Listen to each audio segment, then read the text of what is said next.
What's up, everybody? Welcome to another I'm Just Saying Podcast. This is podcast number 47. And every week, you got your usual host. You got me, Raj. You got Kev. You got E. And you got the special guest, Mr. Double M himself. What's up? Yo. What's up, D? Man, what's jam? You hear me? Man, Welcome to the podcast. Welcome to the podcast. Appreciate you coming through. Man, a blessing to be here, brother. Definitely. Man, we got a bunch of topics for y'all to talk about tonight, man. It's gonna be one. But at first, we gotta start it off by interviewing a special guest, man. Like if y'all don't know, Double M is the owner of Stupid Little Bit Clothing Line, one of the hottest clothing lines in New Orleans. As we speak, man.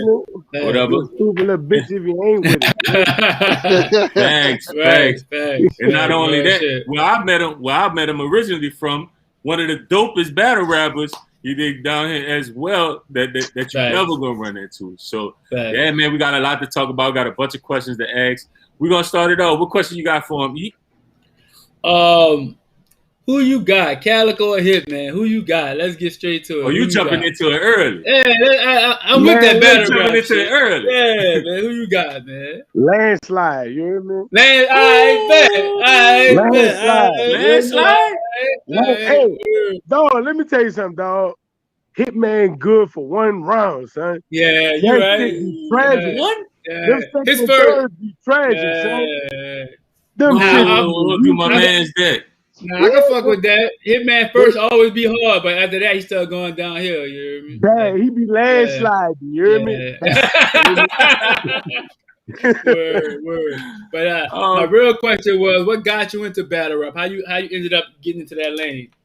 Man, I'm gonna keep it all the way tall with you. Look, I was doing it a little bit in middle school, but what really, and it's funny because the nigga that make y'all beats, my nigga Shia,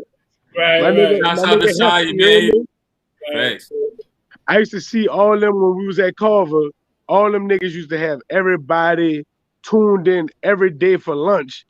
Them niggas was rapping, you hear me? Like, and everybody was just like, they're the coolest niggas at school. And so I'm like, fuck, I want to do that too. But at that particular time, them niggas was in 10th grade, I was in 9th grade, and I was too big on Bone Thugs and Harmony.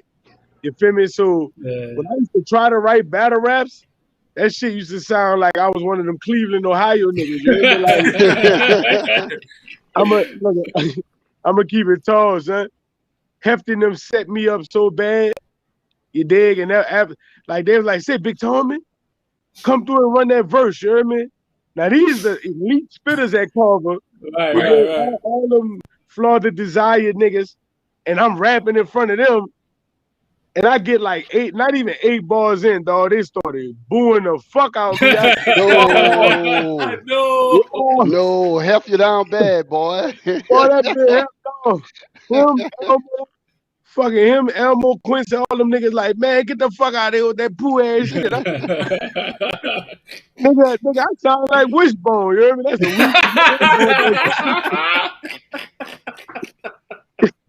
That sound like Wishbone. You hear me? That's funny. But nah, it's like it started out with me just wanting to be with the in crowd. You hear me? But like as time grew on, I just like really, I took all that shit. Then Katrina hit, nigga in different places. Right. So I'm like, fuck it. I'm in a new environment. I gotta step my game up. You dig? So I always just worked on my craft, and fucking this is the Double M we got today. I started out just ripping things. I ain't gonna lie to you. That was my whole thing, just showing that you can't rib a New Orleans nigga better than he can rib you. But then nigga, like, how you gonna have I got a league called Got Bars TV. Then how the fuck you have a league called Got Bars and you ain't got bars? So it was just like, it was all those things that kind of like, all right, bitch, I did it. Step, and it was just that. But I really just got into battle rap just so, you hear me, I can get the hoes in the circle and shit. I ain't gonna hold you. Like, that's bad out. Fuck it, you hear me? I ain't gonna lie. Thanks. I ain't mad at you, big dog. What you got, Cam? How you came up with the name for your clothing line? Bro. Hold on. Y'all can hear me? Yeah, you good. Yeah, that's how we talk down here. I just tell niggas I ain't come up with stupid little bitch. I just popularized it through battle rap. Really. Cause like nigga say something hard and I'll be like, stupid little bitch. So mostly when I say that shit out of town, they just love it. They eat that shit up. You know what I mean? They're like, man, that shit's so fire. And then one nigga just told me, like, why you don't think about put that on a t-shirt? Because I was saying it, like I was ODing on it. Atlanta, St. Louis, Cali, Florida, fucking everywhere I went. I'm like, in my round, stupid little bitch. And, you know, they just naturally love how we talk in New Orleans. So it really gravitated more out of town. And I just brought that energy home and just started making shirts. You did really just to brand myself as a battle rapper. I never had intentions to do it as a real clothing brand. It was really just to, like, you know, like Calico got Landslide, got Ball Game. I was stupid a bitch. That's it. That was my whole purpose. But fuck, I stayed at it, and here we are today. You hear me? Shit took off. Yeah, that's what. Yeah. So being that like you took the branding right, which makes sense when you're doing anything, you know, entertainment wise to make sure you brand yourself thoroughly or whatever. Now you can kind of see the switch between you like taking it as like merch and taking it as actual like a clothing line. Like how like so with that transition, how hard was it for you? And how passionate if you had to equal the passion to you writing battle raps to you putting the energy into your clothing line, how does it match up? Man, it wasn't as far as my I'm more passionate about my brand. Like this is me. I love battle rap. But if I actually had to choose between battle rap and this, hands down, fuck battle rap. You know what I mean? That's right. This is my baby. Like I really put a lot into my battle rap career too. But like this then took me, like battle rap put me in position to do this. So for that, I'm forever grateful, you dig, that I was even able to, you know, put myself in position to do this. But honestly, bro, like, man, like I'm well, how can I say this? I care about everything I do. So if I'm a battle, I'm gonna put my all into it. You know, once I took my brand seriously, I put my all into it. It wasn't hard to brand it. It's just I thought that the shit was unfeasible. Like when you talk about trademarking and securing your brand and shit, that shit just sound expensive. Right. It just sound like, oh man, you got to trademark that. Like, you mean the same way motherfuckers trademark McDonald's and shit? Like, I ain't making money like that. Right. But once I got into it, cause a nigga like my partner, this nigga never give me good advice. But this nigga called my phone, like real shit. This nigga called my phone at like 6:30 in the morning. Now, luckily, I'm always up around that time because I used to go to work. But he like, man, say, bitch, you got something good with that stupid little bitch shit, son. Secure your brand. And I'm like, what you mean by that? He said, man, secure your brand.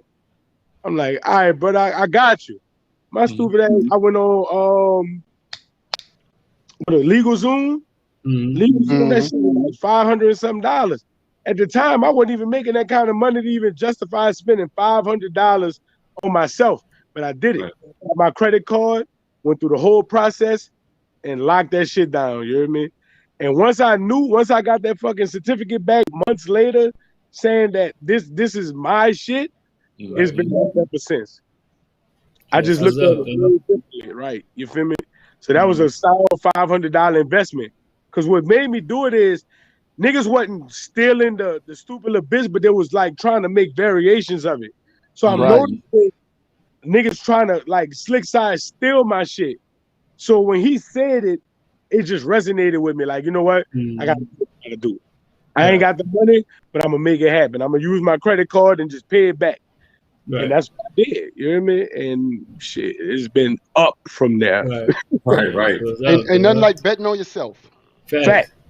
So if you had to go back and to a younger you and tell yourself one thing pertaining to what you know now with your business and everything you done went through, what would be that one thing that you'll go back and tell yourself early to keep you from going through the things you kind of, the little bumps in the road? First, I tell myself, before I get to the business, bitch, don't eat carbs after 8 o'clock. That's real nigga shit though. That's real nigga shit though. Like, real nigga shit. Like, no, that's real. Sound like a man. That's one of mine too, bro. Oh, that shit hard to get over. If I could go back and tell a 200-pound me, right. You need to ease up on them sandwiches, bitch. Like, shit, put that poor boy down. Be like, bitch, it's 10:30. Bitch, what you doing? Put that shit down. You tripping? It is, but honestly, bro, like, I don't know what I would have told myself, because I feel like everything that I went through as far as the process is what makes me appreciate where I am now.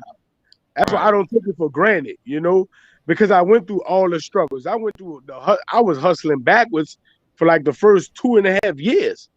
Like, nigga was really like, pause, sticking it to me. You feel me? Pause. Nigga, like, hard pause. Heavy on the pause. Nigga was sticking it to me, son. Like, I was going to the corner store, buying cider teas, and nigga was charging me $10 sure. for one screen print, son. Like, I'm buying the shirts and he's charging me $10 to put a fucking screen, to put Stupid Little Bitch on there and Southern Battle Rap on the back. $10. I'm only selling the shirts for $15. Right. Oh, you ain't making no money. None. Right. I was recycling. That's what the fuck I was recycling. Basically, I was power. I spent $1 on a fucking cold drink, pour that bitch out, and then get 5 cents off the can. You hear me? The fuck? Like, so. But I do take the knowledge that I've gained over the years, and I help people try not to make those same mistakes that I made. Right. I ain't even saying mistakes. Fuck, it was a learning curve. Yeah, I had to learn it. Right. Facts. You dig? I had to learn that. So I just make sure, like, people that's really serious about it, like, you know, invest in yourself. That's the best thing you could do, is invest in you. I was investing in too many other people, and I wasn't getting what I wanted. My vision wasn't being, you know, created. So I took control of my own shit, and that was just that. But I went through the process. You hear me? And it was trash. Nah, I feel you. All right, so let's get into the battle rap. Let's get to the battle rap aspect of it. We got in the clothing line. So I've been dying to ask you, right? I mean, we talking, like, we didn't talk a good bit about battle rap and everything. I didn't, you know, see plenty of times and shit. So I got 2 questions for you. All right. The one person, if you had a chance, your dream battle that you would get on the stage, go head to toe with, and the other part of that question is, what's one of your dream battles that you would love to see out of people that you admire in battle rap? I would love to battle T-Top. T-Top, I say Top because that's my guy, and the bitch don't want to battle me. You hear me? Because he's my guy. It is like it's, you know, as fearless as T-Top is. Top has lit, like, me and Top and chopped it up. We riding around H-Town. I said, bitch, when we gonna get these people a battle? He said, say, gang. You know how he talk. Right. He said, man, I can't do it, bro. You that stupid little bitch, bro. You know, I'm stupid little bitch too. You know what I'm like, man, fuck all that, bitch. You owning battle rap, nigga. Let's get it popping. Right. I would love to battle my nigga T-Top. You know what I mean? Now, a dream battle, honestly, I like to see. I mean, I think it's gonna happen. Like Daylight versus Loaded Lux. That's one of the ones I'm waiting to see, man. I can't wait to see. I really want to see that. Like, and I want to see Lux battle a new generation. Like, battle. Like, I want to see him battle a nigga like, what's the nigga that really? I would really like to see Lux and JC. Honestly, Like that'd be a good one. I think JC would definitely show up with that one too. I feel like that boy gonna show the fuck out. He gonna put them little rusty ass teeth to work on camera. I'm telling you. Thanks. So if I had to choose, it'd definitely be JC versus Loaded Lux. All right, cool. Shit show. Well, let's ask the same question. Which one of y'all dream better? Kev, I know you be in it and you be out of it, whatever. But I know you can go to old Smack days if you want, however you want, put it together, whatever. But which one you really want to see? I bet I really want to see. Mm-hmm. Don't say Murder Mook versus nobody. I want to see T-Top and that other nigga from where he from. What that nigga name is? The nigga with the light skinned cat, man. The nigga from over there where they from, man. The nigga that I want to see that. Feel like them niggas. Okay. Feel like them niggas been ducking that wreck for a little minute, dog. I gotta have that, dog. They been ducking that. I need that, son. I want to see them niggas bump heads, man. Like, come on, man. But look, though, top one of them niggas. You know what I mean? Yeah, like, top one of them niggas. Like that nigga ain't never let me down on the battle. Right. So that nigga come with it every time, bro. And I just want to see. Like, we all know Swamp limited with the pen, but I want to see how he gonna stand up in front of what T-Top got to say. You did. Now, one thing I must say, when a nigga really want to battle somebody, it bring out a different monster. Like, niggas battle for the check all day. But when it's somebody that a nigga really want to take their fucking head off, bro, it's different. Like, y'all said it, Easy the Block Captain versus T-Rex. Yeah, T-Rex. Yeah, like Rex was better than he was in a long time. Man, listen, Rex came with it. Fucking T-Rex up, son. Like, yes. That's the crazy part. Rex, this is probably one of the best Rex we didn't seen in a long time. He still couldn't do nothing with homie. Like, homie was, man, Jesus, it was crazy. And so when a nigga really want to smoke your boost, dog, like, and I think Swamp really want to battle. So they've been talking this shit for like 2.5 years. You know what I mean? Exactly. Like, it's about time, dog. Yeah, like it's shit. Hood and everything. So you might hear something different. Right. You did, like, you know, you might hear something you never heard a nigga say to T-Top. You dig? So nice. Yeah, that could definitely gonna be a good one whenever that happens. Let me see. Let's go to what's up, Nug? What's up, everybody? Thank y'all for tuning in, man. We got James said Double M versus Scotty, his favorite battle from you. Did? Oh yeah. That's hands down one of the best battles in Southern battle rap. Me and my bro Scotty put on a fucking show. Yeah, and that was one of the ones. We really we bigged that battle up so bad that I really wanted to fuck Scotty up. Right.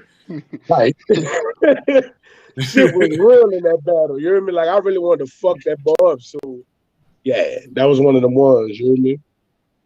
But yeah, that's boy. Young fella said he wants to see Conceited and Rum. That's actually the one I wanted. Conceited and Rum. That'd be crazy. Yeah, that'd be crazy. Super crazy. Now that makes me think. You got the old generation punchliner versus like Nitty is his complexity, like, dog, like crazy. Yeah. That nigga Nitty different, dog. And I feel like he could make Conceited look basic as fuck. And I think Conceited one of the best punchliners ever. Right. The only thing I say is I let Conceited do a battle first before I take him. Let him get some of them balls off. You hear me? Because he's sitting on some shit. You know what I'm saying? So if you the first nigga out, he gonna unload on that. Yeah. You gonna get the greatest like 3 years. The greatest hits real quick. You know what I'm saying? You gotta get that ring rust off. You hear me? That nigga Conceited is nice with the punches, dude. Fuck to slow it down. I just fuck all that. Get to the ball, Get straight to it. Well, shoot. Well, man, we're gonna get a word from one of our sponsors. Then we're gonna dive into some topic with our special guest, man. You ready for that, T? I'm ready, you hear me? All right, cool. We're gonna get a word from our sponsors, and then we'll dive into the topics. Early.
Shouts out to Saturday Lifestyle Clothing Line. Shout out You know what I'm saying? You hear me?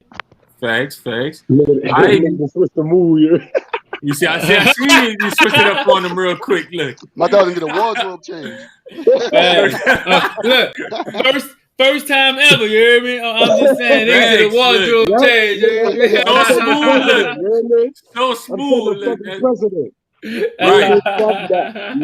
Anybody coming after that, you gotta have your shit together. Look. Yeah, be ready. All right, man. We're gonna dive into the comments that Stephen A. Smith made. Man, he was on he's being interviewed on a talk show, and he decided to make some I don't know. It's according to how you look at it, topics. But we're gonna show y'all the video, then we're gonna dive into it. All right.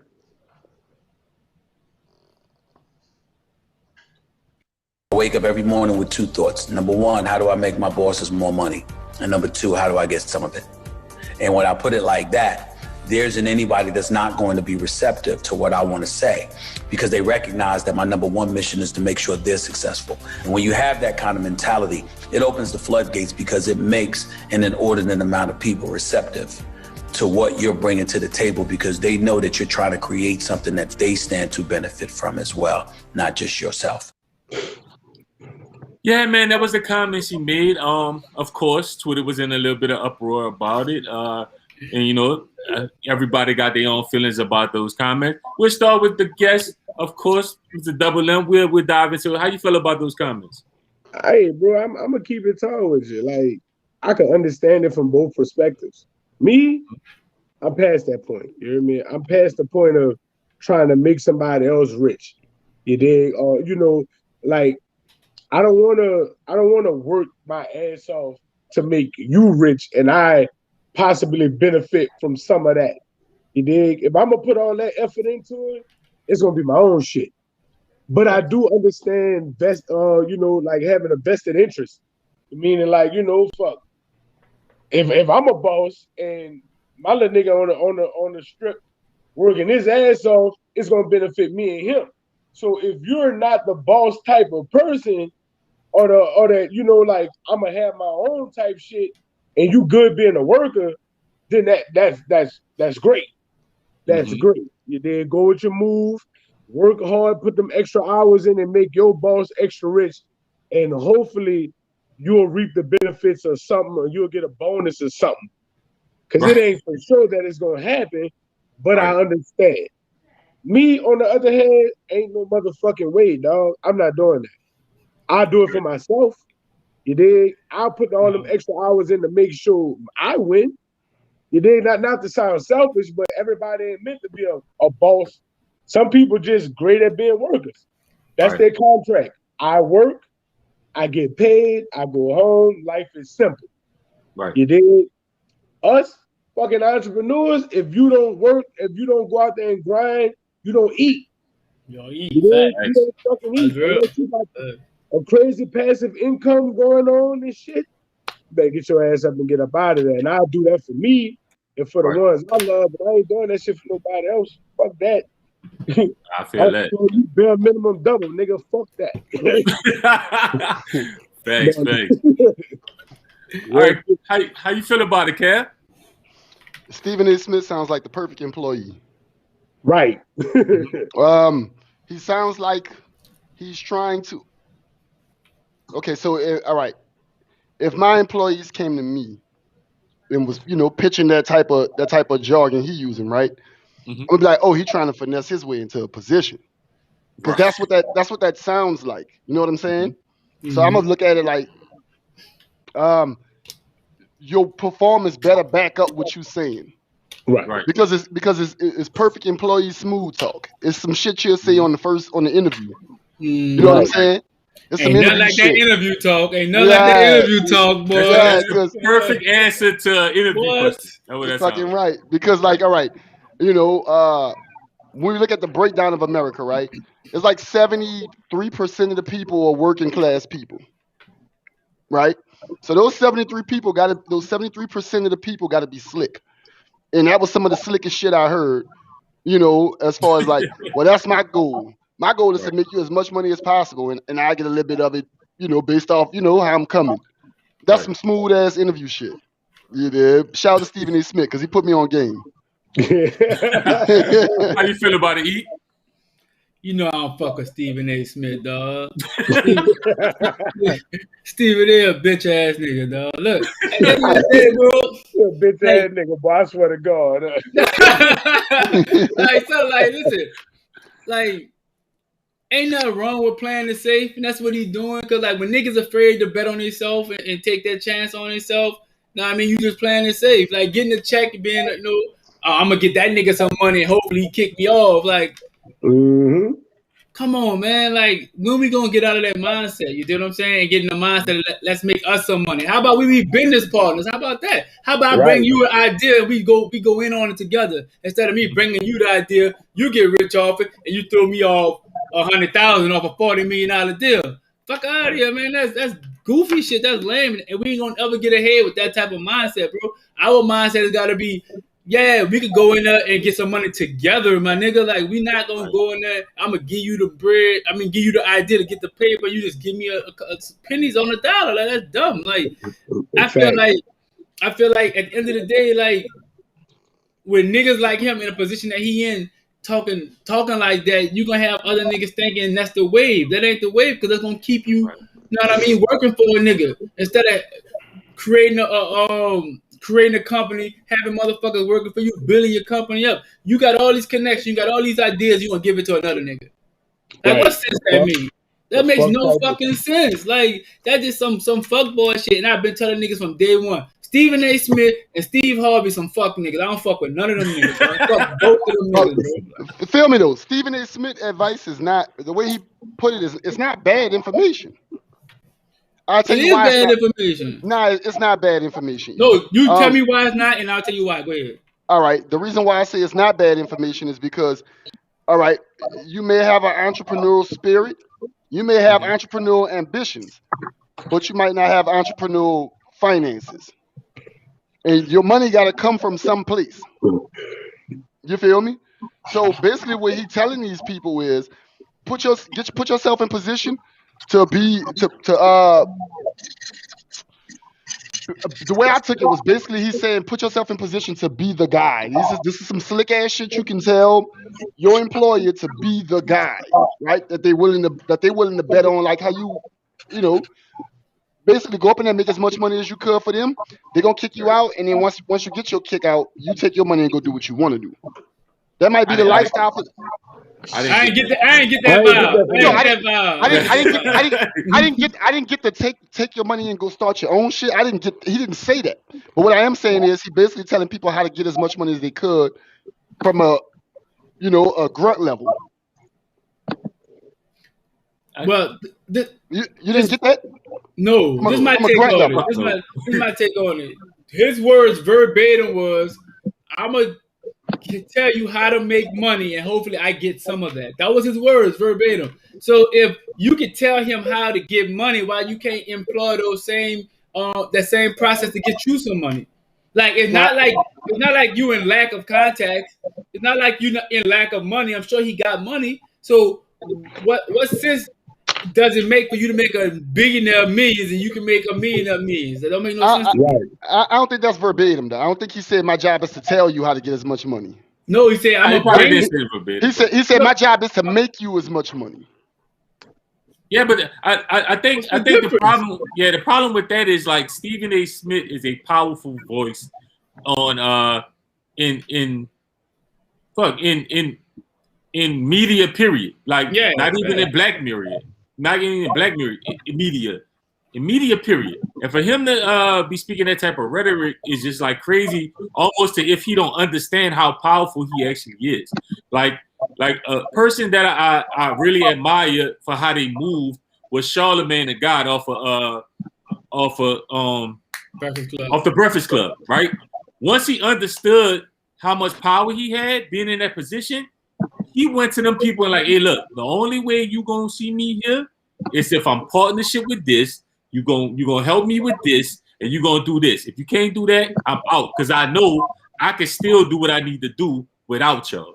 Now, if he was saying some shit like that, then I'd be like, okay, cool, that makes sense. But he pretty much saying like, okay, yeah, I wake up to think about how much money I can make the boss, and then once he's happy with me, I'm pretty sure he gonna kick me out. Nah, that's crazy. I looked at it like this. I looked at it from a sales perspective, right? Mm-hmm. If you a salesman, your job as a salesman from an employee level is to make the company as much money as possible. Because as a salesman, you get a cut of that money. So you think like the level that Stephen A. Smith on, you consider him still as like a salesman status type of employee? Yeah, he sell the ESPN. He sell the ESPN product. Absolutely. He's selling ESPN product. The product is sports media. He the number one salesman now. You can really break it down that way for any type of any role. Product. Like he is a product for ESPN. He's not selling the ESPN. He is a product for ESPN, which means he could be a product for other avenues itself and his own avenue. He's his own. He's his own brand now. He's his own brand off the opportunity that the employer gave him. He's grown into his own brand. He can leave now. He's in position to negotiate something further, like how Charlamagne played it, right? Right. He put himself in position to be able to negotiate a better contract, better situation, partnership, ownership, whatever the case may be. He's his own brand now. But I'm talking about as an entry-level employee, that's his objective, to work. He didn't pass Scott Van Pelt. He didn't pass all of them, like Stephen A. Smith, the man. So he not an entry-level employee no more then? No, he's not. No. But he still have that mindset, though. Right. I'm thinking he definitely has that mindset. See, now I have to see the whole interview. I'm just based off the clip. I'm thinking the clip is. I'm thinking it's him giving game. I'm not thinking. Listen, he's proud of the clip because he posted that clip himself. I got that off of his shit. He proud of what he said right there. Right. That's it's probably free game that he's kicking in for entry-level employees. Nah, I feel you. It's called how you take it, I guess. Yeah, that's how I look. That's how I personally looked at it. Now I could be wrong. I ain't always right, but that's how I personally looked at it. Like he was kicking free game, and if if this is what you do, your job is to make them as much money so you can get as much money off of what they make. Nah, I feel you. All right, so let's go down the line. We're gonna do agree or disagree. All right, we'll start with you. With Double. You agree or disagree? Fuck that. I disagree. You agree or disagree? Man, fuck Stephen A, man. Cam, agree or disagree? Based off how I took it, I agree. Okay. I definitely disagree with that bullshit. I'm good on that. Ain't feeling it at all. All right, man, we're going to dive into the next topic, man. But we, of course, we got to get a word from our sponsor. Are you looking for a licensed professional that can not only style your hair, but bring your hair to its most healthiest state possible? Then Hair with Brianna is the place for you. I offer all of today's trendy hairstyles, haircuts, chemical services like relaxers, and bomb hair color, y'all. And after I've given you that beautiful bouncy blowout, I tell you if it's okay to let your hair down the next day on my haircast. It's a daily segment that tells you how to wear your hair according to the weather. Now you can catch the haircast and also follow me on Instagram at Hair with Brianna. And don't forget to follow me on my Facebook page, Hair with Brianna New Orleans. And also you can check me out on my website, y'all, at www.hairwithbrianna.com. Huge shouts out to Hair with Brianna, another sponsor of the podcast. We appreciate you, definitely. But he just switched it all the way up on him. He is not playing with y'all today, man. This man. Oh, man, listen. To all our future guests, y'all better pay attention and get it together. Man. You know what I'm saying? That man is set the ball. Oh, yeah, thanks. Ooh, he's not playing with him. All right, man. So the next topic we're going to dive into, man, is she too entitled, man? We're basing this on this video we saw that I'm going to show you guys in a second. And we're going to give our opinions on it. And we beg the question, is she too entitled? Let me go ahead and hit y'all with the video. I get me a Benz before and put me in a loft space and, you know, set my whole life up differently than what it was normally. And I feel like if you brought me to like this level and then we didn't work out, but we're still friends, you know, we didn't have beef and no one cheated. It was just didn't work out. But I still, I wasn't going to move from my space because it didn't work out. I wasn't going to give him back my car because I'm not going to downgrade my lifestyle because me and you are no longer together. And I just feel like if you put me in this space and that was under your budget then, what's the difference now? You know what I mean? You were my girlfriend. I was fucking you. Yeah, but I was fucking you. But I personally feel like, no, I'm not moving. But see what he did was this. So I'm going to stop it there because they went to kind of going at and going back and forth. But, basically, she feels like if she's with a guy and he presents her with a certain lifestyle, right? She feels like after it's over, he should still maintain and make sure that she have that lifestyle. Crazy. We got to start off with the guest. You know how it go, man. How do you feel about her? Is she too entitled to what? Man, that bitch out of mind, cuz. That bitch out of motherfucking mind, boy. I want to know who this bitch mom is. Yeah, that bitch too entitled. Boy, fuck wrong with you, bitch? I ain't stabbing no more. You out of here. Fuck wrong with you? That's a fact. That's a fact, man. It's crazy. All right, man. How you feel about it, E? Son, the nuts on this bitch, right? Right.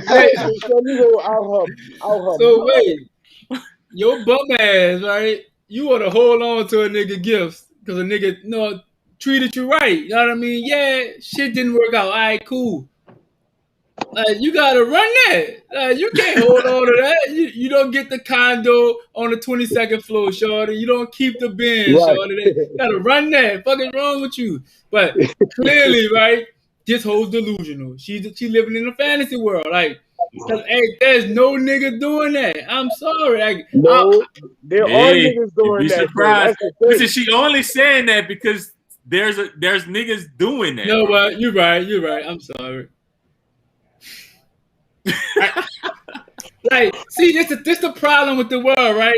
One nigga can fuck up, and now this bitch think everybody supposed to, you know what I mean, follow suit. You know what I mean? Like, no, like he was corny. He fucked up. Like that ain't our fault. He fucked up. He didn't have the heart to tell you get your bum ass back in the project. He had the heart to tell you that. Right. You know what I mean? Just because, listen, a bitch that just because she look good don't mean she don't go back to the jets. You go back to the jets, shorty. It's all right. You got family over there, your grandma from over there, your uncle from over there. Go back where your people at. Like, you gonna post up on another nigga dollar with your dirt ass. Man, get the fuck on, man. Exactly. Bum ass hoes, man. Like, man, these hoes crazy. So wait, I got a new situation. I got a new girl, but I'm still paying your bills. Bitches, you crazy? Exactly. Ain't no fucking way, man. Ain't no way, son. Ain't no way. Not happening. Oh man, how you feel about it, Cap? Man, I got 4 sisters and 2 teenage daughters. I never had them problems. You feel me? I never had him. Never. So they gonna come through and whip the sleeves off short. I'm gonna ask her one time, "Little mama, where my keys and shit at?" Oh, we supposed. I bet. All you go here. They're gonna be mobbed up outside. Yeah, both are stupid ass. They're gonna be fucking mobbed up. Them ain't problems I could possibly envision myself having. Like I just can't. I couldn't wrap my head around it. Like, all right, so I got this little broad, right? Like picture me calling y'all. Say, Reg. I got this little broad, right? I was fucking with her. I put her on, but I ain't with her no more. But she trying to keep everything. Right. Like, can you picture that phone call from me? Yeah, you gotta come get that. You gotta come get that ASAP. I need that. I'm dressing up with the fucking all into one repo man outfit. Yeah, we need that. Come and get that. We need all that. Back the fucking tow truck up. Like, this bitch. I didn't mean to call her that. Yeah, I did. Yeah, you did. I did. But no, see, this is what I said. No, facts. I'm a firm believer of that, but I also said I was gonna start watching, watching the language I use on the podcast because my mom would be watching and shit like that. So I said I was gonna try to not call women out their name. Okay. I be doing bad at that though, but I be trying. Yeah, you terrible at it. You the worst. I make a conscious effort to attempt to do it. At least you trying, man. Yeah, at least you trying. He trying, man. I'm trying, man. Moms do watch it, so he trying, man. But he terrible at it, man. But yeah, this broad crazy, you did like. Yeah, she out her top. You know what I mean? This broad crazy. Like. Yeah, man. All right, the relationship over. She said, but no, we cool though, but we just didn't work out. But don't work out in that man's shit. Right. Y'all can be cool still. Like I'd be like, oh, what's happening? Y'all, you chilling? You good, huh? Look, all right, cool. This the coldest part. She say dude gave it to her. She was like, no, like she ain't giving it up. Like she ain't coming off it. Right.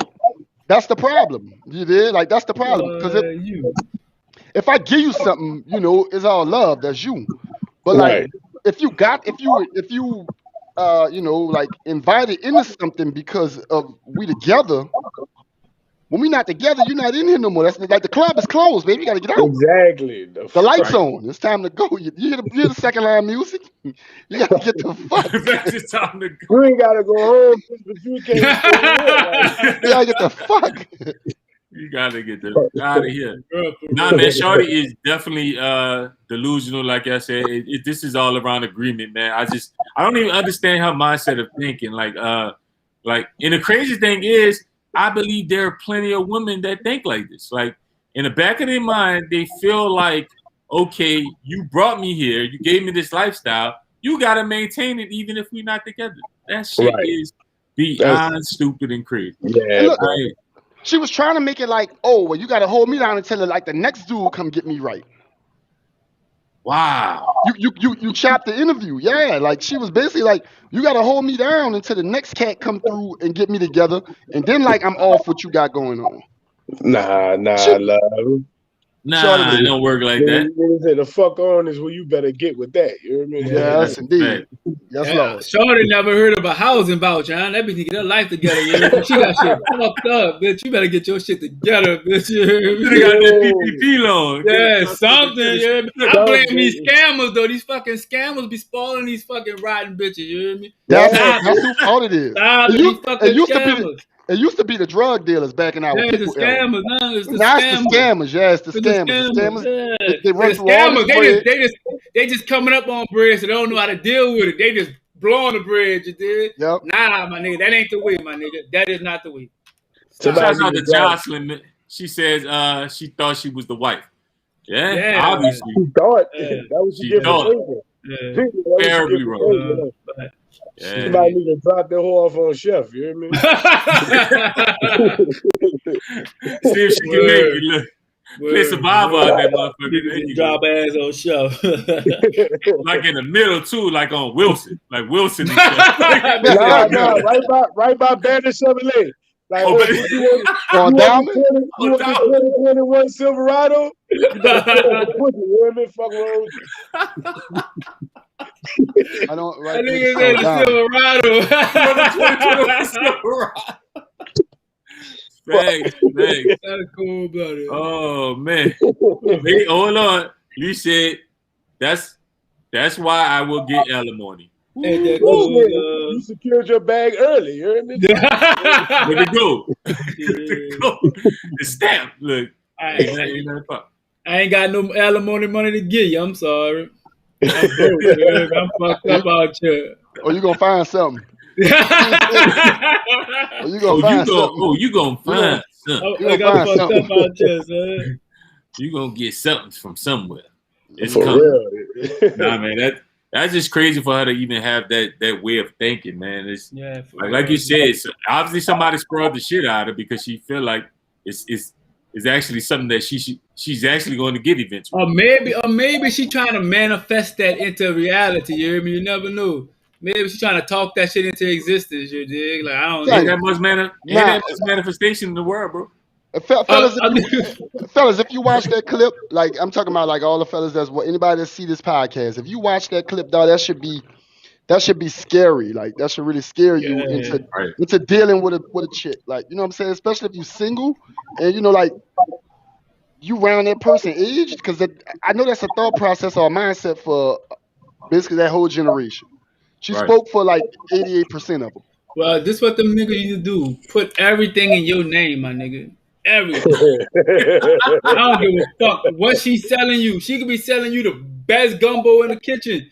Nigga, put it in your name. So when bad day come,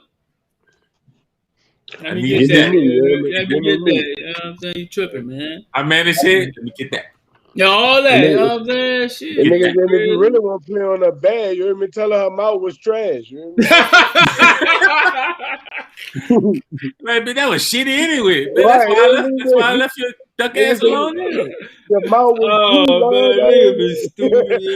Wild part, that man. The wild part is that man got to legally, like if it's a crib that they got, he got to evict her. You got to go to the courthouse and file paperwork to have her evicted. She can post up. That ain't shy, you hear me? That ain't shy at all. That ain't shy. It ain't, son. But the coldest part, she'll make him do all that, though. She'll take him through all that. Right. What you want, you hear me? Like, that's the coldest part. That's fucked up, dude. Instead of just cut out.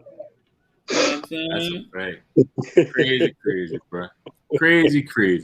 Yeah, man. It'll cost him a couple $100 to get out of there. Just like that. Yeah. How much? Yeah, man, it's a whole process you got to go through to get rid of a motherfucker that you don't want no more. That's crazy. It's about shit. He getting off cheap though, for real. That's $200. Imagine being married to this bimbo. You did, and now you got to cash out or have a baby with this nutcase. You got to cash out. You got to cash out, though. Yeah, man, crazy, man. That's terrible. That's terrible, man. But yeah, man, we're gonna get into it, my man. Double M, businessman, got stuff to do. So before he leave, we want to make sure we do like we do when we end it. Let him give out his flowers. Double M, who you giving your flowers out to, bro? Man, listen, bro. I'm first off, you dig, all blessings. You dig, to the Lord, to my Lord and Savior, be cheesy about it. You feel me? You dig, moms for standing on my ass. You hear me? You dig, telling me I can't not be shit. I won't give my flowers to people that believed in me, all my supporters, my family. You dig, all the people that encourage me, everybody, man. Anybody that has a positive influence in my world. Look at my flowers, you know, I appreciate y'all. I wouldn't be shit without y'all. So that's all I gotta say, man. You dig? Big blessings. Support the real. And we're gonna continue to get to these blessings, you hear me? So shout out to everybody that wanna see me win. Facts. And that's all I gotta say.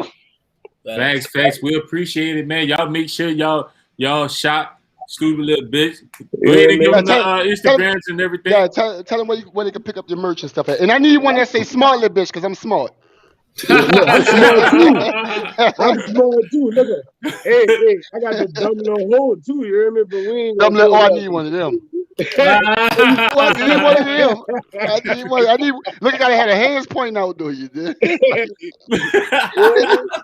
Dumb little. Dumb little hole. What is that? Nah, definitely, man. Make sure y'all go ahead and reach him. Is stupidlybit.net, right? slbapparel.net. I'm sorry. I like that. SLB Apparel on Instagram, or if you want to follow my main page, @M_GBTV, or you can just type in the hashtag stupidlibition and it'll take you straight to me. So however y'all want to do it, you hear me? And my link is in my bio for my website. I post shit daily, so you'll never be out the loop. You hear me? And he just dropped some new heat, man, and new shorts or whatever. I copped a pair. Then he went ahead and dropped a whole another 4 more colors of the shorts that I gotta get with him with. Right, that's just kind of what I do. You know, when niggas think they got the latest and greatest, I sit there and be like, yo, you hear me? Got get the Facts, man. Yeah, man, we definitely appreciate you stopping with us, man, and kicking it with us. We appreciate it. You dig? Like, you know what I'm saying? You know, we full supportive and we want to see you go all the way through with it, man. And we definitely ride with you. We appreciate it. Oh man, likewise. You hear me? Y'all have a good one. You hear me? All right, man. All right, brother. All right. Be safe. All right, man. We're gonna get a word from the sponsors and to be right back with y'all with another topic.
Shouts out to We Paint That, another avid sponsor of the podcast always. Y'all make sure y'all hit our Instagram up and see all the service she do. She do a lot of stuff, man. She's crazy. All right. So, all right, man. We got to dive into it. Mr. Puddin' Pop himself is out the Bing. Whole lot of gang shit. For those that didn't know or didn't hear, if you was under a rock, Bill Cosby was released after the Supreme Court reversed all of the charges that was held against him. Yeah, man. So Mr. Bill is out. We're gonna talk about it, man. The significance of it, you know, and everything else. We're gonna dive right into it. How you feel about it, Kev? Can we get the Cosby Show back? Oh man, definitely. I need to be able to see that now. All right. So let's get into what actually happened. Right. I'm not gonna say he was wrongfully convicted, but he was wrongfully convicted. Fuck. He had already made a deal where you know, they couldn't charge him again, right? Based off the information that he provided on what was going on. They wasn't able to charge him. They reneged on the deal, charged him anyway, and he basically had to serve time. And he ended up, you know, fighting it. Wasn't trying to cut no deals and nothing, fighting it, and now the man is home. I'm happy that he's home because it just shows that the justice system is flawed. You feel me? So I'm happy that he's home, but I don't fuck with Bill Cosby antics. You feel me? I don't fuck with them antics, though. Like, when you really think about it, dude was drugging chicks and knocking them off. He was drugging them. Like, if you got to use drugs to sleep with women, allegedly. Allegedly. No, this ain't alleged. He admitted this. He admitted this. Allegedly. He was saying that basically he basically copped to being the pill man. You feel me? That was part of the reason why he couldn't be retried again, because he admitted that he was the man with the pills. He was like, yeah, I bought the Quaaludes. I had a connect on the Ludes. I used to keep them, the party with women that came around me. This is what he admitted. So this is out his mouth. I could talk about it because this out his mouth. Out his mouth, he said he had the pills and he used to keep them on deck to get at the women that would come and party with him. Right? I look at that like giving a woman too much liquor. Like, you could tell shorty drunk while you still trying to give her more liquor so you can smash, so she can make a fucked up choice, right? I don't condone that. You did, like, let her make a choice on it. I understand that we partying, but if she choose to have some drinks, that's cool. But keep her mind as clear as possible when she about to make that choice to consent to have sex with you. You feel me? That's my take on it. I feel like dude kind of used to skate that line, so I don't really respect his antics. But I'm glad he home, because I know what they're really trying to do to another black man. So shout out to Bill Cosby for coming home. I just pray that nobody do that to your grandkids or your daughters or whatever you got out there. You did, because you was a wild boy for that. Nah, man, how you feel about it? Man, Bill Cosby ain't did nothing wrong, man.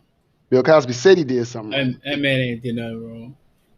That man asked that man, have you ever gave these pills to any woman without her knowledge? He said no. So, I mean, did nothing wrong. If she knew she was taking, she wanted to party with a big superstar, she partied with a big superstar. Like, at the end of the day, like, to get back to the topic that Bill Cosby is free, right? Because I don't want to talk about, like, what did and didn't happen. So how can the government agree to a deal and then turn around and say, no, we changed our mind, and now we're going to prosecute you, sentence you, you serve 3 years in jail, and the Supreme Court has to overrule a conviction that should have never happened in the first place. Right. So everyone involved with that case should be indicted. Everyone, because they all knew he already had a plea agreement in place where he could not be prosecuted for that case. So, but whoever went forward with that case, knowing that he already had a plea agreement, should be indicted. They all should go to jail. They claim they didn't know he had a plea agreement. He was telling them. Right. The whole time. He was telling them. The lawyer was constantly, like, that was one of their biggest push. Like, look, what are y'all doing? Like, why are we still getting these charges? Why are we even here? Why are we even here? And at one point, I really think, and that's the crazy part,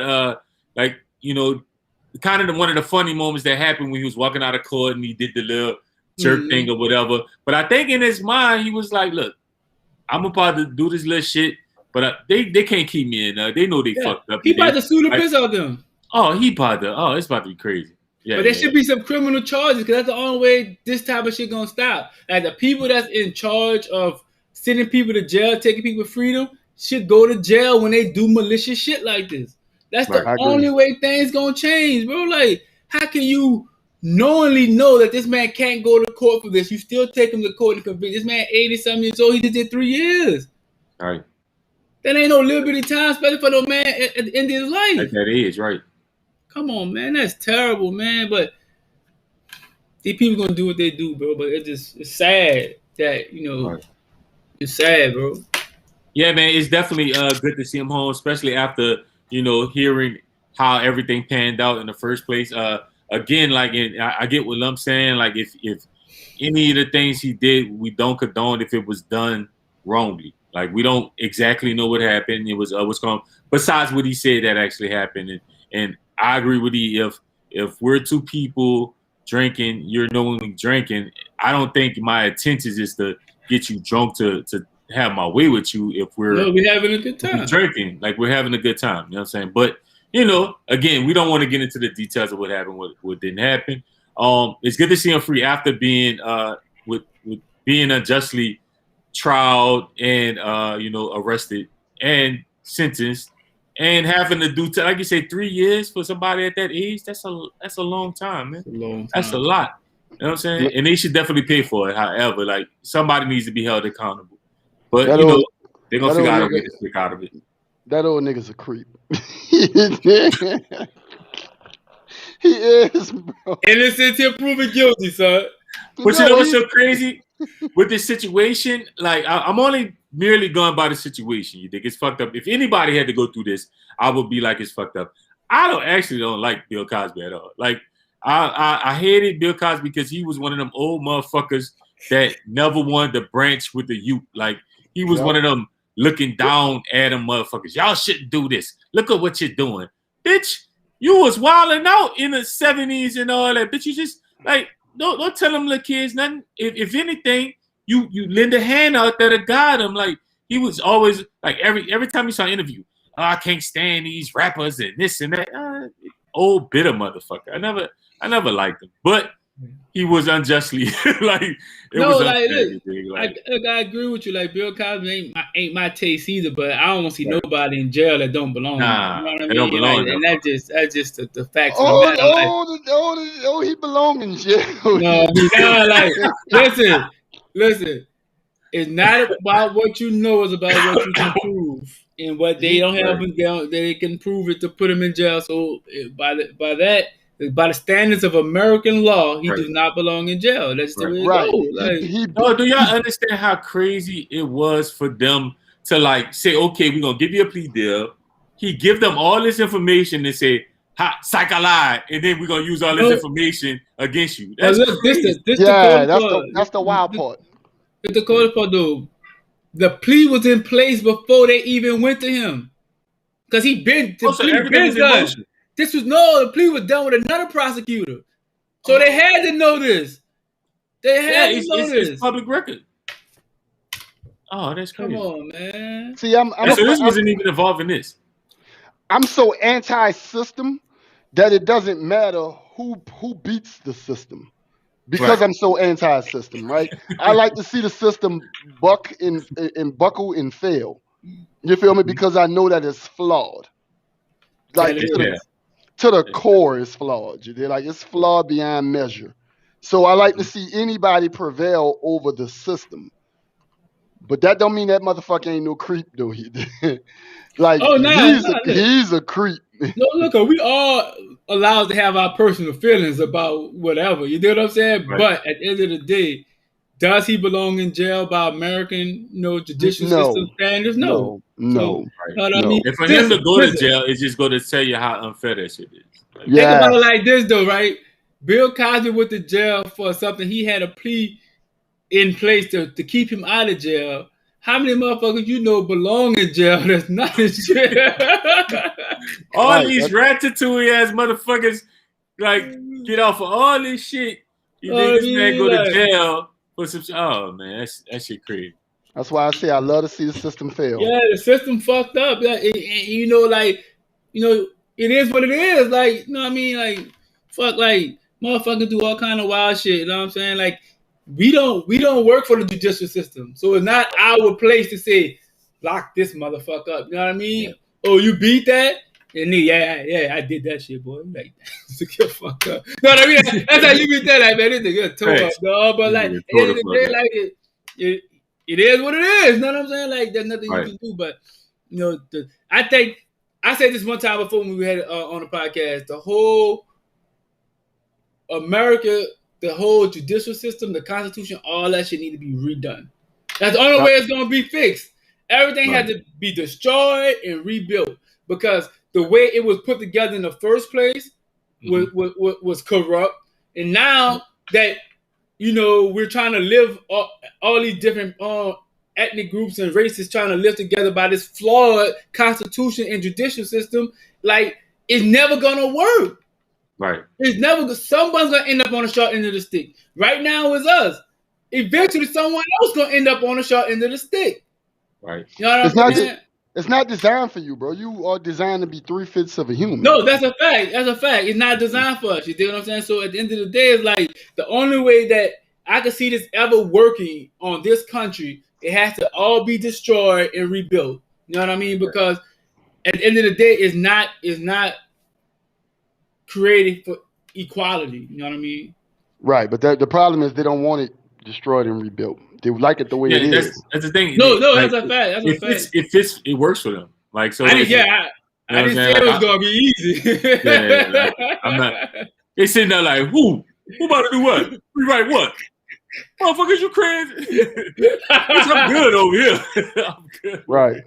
Know what I mean? But I totally agree. I think you got to think about it just like everything else. Like once the world progresses, you must change with the change of the world, and we still stuck in the same system. Our voting system is flawed and fucked up. Our judicial system is flawed and fucked up.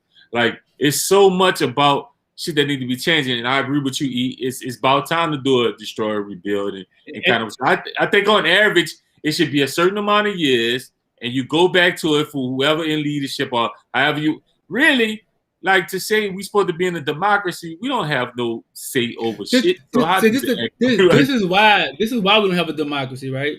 Mm-hmm. How can a president only get 2 terms at 4 years, but a senator could be a senator his whole fucking life? Like that must change. Like a congressman shouldn't be a congressman for 50 years. That must change. Like you get 2 terms, you get the fuck on. Like why we got fucking Nancy Pelosi that's 90 years old, still a fucking senator, a congresswoman, whatever the fuck she is. Like you shouldn't. Your job should not be a fucking council person or a senator. That shouldn't be your lifetime job. Like after fucking 8 years, you can't run no more. Go fucking start a insurance agency. Get the fuck on. Like let somebody else come. Let new ideas come. Let people that's coming that's gonna be creative and make creative changes. Stop with the same bullshit. Like we get the same bullshit and we wonder why ain't no change. We could fucking elect any president we want, but we still got the same senators and the same fucking Congress people still making decisions. That's who really making the decisions. Unless the president give an executive order, that's who makes the decisions. They vote on everything. Right. So the same people voting on the same shit 20 years, 15 years over and over and over. Of course we're gonna be stuck in fucking running the quicksand. Like we fucked out here. Like we gotta change that first. That need to change. Facts. Nah, I agree. You're absolutely right. He's right. You're absolutely right. He's right. He's right. Nah, man. But it's frustrating, bro. It is frustrating, man. It's one of the things where you sit back and like the answer is clearly there, and people like, boy, fuck what you talking about. Like, you know what I'm saying? Like basically that's what they're doing. Like, because I'm pretty sure you're not the only person that has these feelings or these sentiments. I'm not the only person. We all like. The voices have been there to tell them, like, hey, yo, y'all need to reconstruct this shit. And they be like, get the fuck out. Like, it don't work for us. Who about to change up a rigged game, though? Like, why would you? Exactly. It's like you asking me my rigged game. Be like, oh, dog, you need to make it more fair. Like, what the fuck is my hustle? Like, what? It's my shit. And like going to the casino being like, y'all, hey, you know what it worked for y'all? Y'all know y'all need to loosen these slots up a little bit more. Y'all loosen it. People like, boy, you get the fuck out of here. Security machines. But you know what, tight, huh? It makes sense. You did on both sides. You did the ask for change from the people that's being, you know what I mean, on the short end of the stick, and the people that's benefiting from it, not the want change, right? It makes sense on both ends. So I'm not really mad at them. But what it's gonna do is gonna cause another civil war. Eventually, shit gonna break out. Yeah. People gonna get tired. I think it's coming. I think, believe it or not, bro, I think it's coming sooner than later. I do too. I feel it too. I feel it's coming sooner than later. Yeah, listen, I was just talking to my nieces, man, and like their generation is with the shits. Yeah. I think their generation is gonna be the ones that be like, boy, what the fuck y'all talking about? Nah, something gonna shake or we gonna make it shake. People ain't as laid back or easy going regarding how they feel about these injustices. You know what I mean? Like, niggas tell you, oh, yeah, we know y'all have been through the whole time. You've been on this land, right? But you got Juneteenth at the holiday. Right. Like, my nigga, we'd ask for that. Like, we'd ask for that, my nigga. Like, who sat down and said, you know what? That's a great idea. Like, know what I mean? Like, my nigga. Okay, I get an extra day off. Oh, who gives a fuck? Like that doesn't change life for me. Everybody don't even get that day off, bro. Know what I mean? So like, at the end of the day, it's like, who cares, bro? Like, let's make changes that's gonna help the people. Know what I mean? Like that shit don't help nobody. You know what I mean? You just want to shut a nigga up. That's all you want to do. Oh, it's bird feeding. It's bird feeding. I'm surprised they ain't pushed that bitch in February. Like you know what I mean? Like them all that.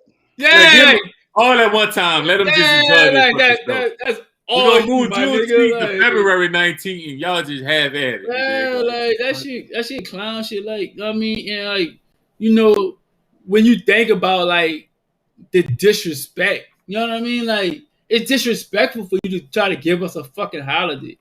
You know what I mean? Like all the shit we've been through. Like, you know what I mean? Like Jim Crow, segregation, slave, and you give us Juneteenth?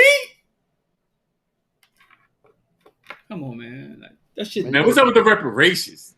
I'm trying to get my reparations. Redlining, you know, dig what I'm saying? All the shit that we done been through. I was looking at this SRT. You know what I'm saying? Let's talk about them reparations Bob Johnson trying to put in place for that $14 trillion. Because I'm definitely trying to get my hands on some of that $14 trillion. First of all, do you think there will ever be a plan put together that the government will sit up there and say, you know what? We fucking with that. We're going to go ahead and get them their money.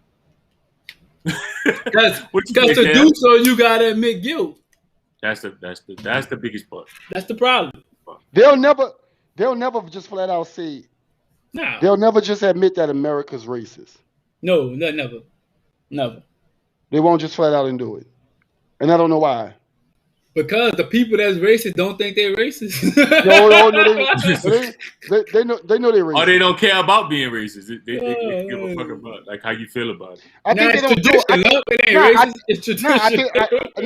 I think they don't do it. I think that me personally, I think they don't just flat out admit it because it make America less appealing to other countries. But I think they solely want to admit it simply for optics. I think it's optics only. But you don't think other countries know? Other countries know the history of America. They are well. Yeah, but they still bust their ass to get over here though. No, because people look at America as a land of opportunity. There's people that actually came here and made some of themselves. So how can a land of opportunity be racist? Oh like boy, nigga, like that's on them black people. That's how people look at it. People don't give a fuck about that, boy. No. They're like, well, no. Listen, you got to think about it though. They present the narrative as if we had the opportunities, but just was too lazy or didn't take advantage of the land of opportunity. That's the way the narrative is painted in most places. Because if you ever talk to somebody, the first thing they say is black people lazy. All they live off this. Like that's the narrative that a lot of people that don't know no better perceive black people of being, because that's the narrative that's painted. When you see everything which come, even the criminal aspect of black people, how they make sure that the pictures when they on the news is flashed 30 million times if it's African American or brown and black or something like that. You're gonna see their pictures all the time. Motherfucker can shoot up a school and do all kind of crazy shit, and you might see his picture 3 to 4 times during the news coverage. So that's speaking to what I was saying then. They can't admit it because it makes America less appealing. Oh, of course. They can't own it. Right. They'll never own it because it make America less appealing, bro. But that's the thing. Like, you know, they've become good at like trying to patch shit. Like, you know, the Band-Aid. Like, okay, we support the Black Lives Matter movement. Okay, we're gonna put that bitch on Call of Duty and all that. Show you we really care. Yeah, we support everything with the why did they do that? I mean, I don't mean to interrupt you, but at the same time, why did they put it on Call of Duty, bro? Why did they do that? You know why they did that? Because the George Floyd shit was seen worldwide. Yeah, and it made them look terrible. It made America look bad. Yeah, so the optics, yeah, of course they'll paint us in a negative light, just in case any type of internal issues leak outside to other countries. It's the niggers. You feel me? It's them. They're just lazy. They ain't shit. Don't worry about them. But if you from China, you can come over here and get it. You feel me? If you're from Mexico, you can come up here and get it as long as you come legally. You feel me? You Canadian? Come on, slide down here and get it. Right. You from anywhere in the world, you can come over here and get it. It's the land of opportunity. Nigerian, or y'all ain't like our black people. Come on and get it. It don't matter, bro. Y'all It some of don't the matter. good ones. Y'all some of the good ones, right? It don't matter. This country is racist as fuck, and they know that they racist. They can't change no laws because changing laws mean we got to admit that we racist and fucked up. And when we admit that we racist and fucked up, we fuck up the pipeline that we got across the world. Nobody's going to want to come here. Nobody's going to want to do anything because they're fucked up over there. That's why we won't never see no change. It don't matter about who you change as far as office go, putting them in. Whoever they put in, if they do decide, every 8 years, whoever they put in, they're just gonna get with the program. Because this shit is a business. Yeah. You're gonna fuck up how we look over here. If you fucking up how we look, you gotta go. Yeah, the structure gonna move whether the person you think supposed to be there or not. They're gonna make sure it move the way they want it. And move the way it's supposed to move. Exactly, bro. Exactly. That's why they never openly admit that it's racist. They'll throw you a bone here, there. They'll throw you a bone for sure. Because I gotta throw you a bone, otherwise you're gonna set this bitch off. You'll set it off. If we don't throw you a bone, you're gonna set it off, and then everybody gonna find out anyway. Because now they're gonna be like, well, why the fuck is America beefing with America? So I throw you a bone here to keep you cool. Derek Chauvin locked up, fucking right. 22 years, he good. Y'all good, right? 22, you good? All right, cool, we good. All right, never happened. Nah. I don't know. It's my personal feeling. I think the world know America racist. I don't. You know how I know they don't know? Because Rez just proved it. When he told you the optics of black people in America. The way they paint us. I'm saying that's the way they paint it. Yeah, but I think people from abroad could tell bullshit when they see it. Like it's like, all right.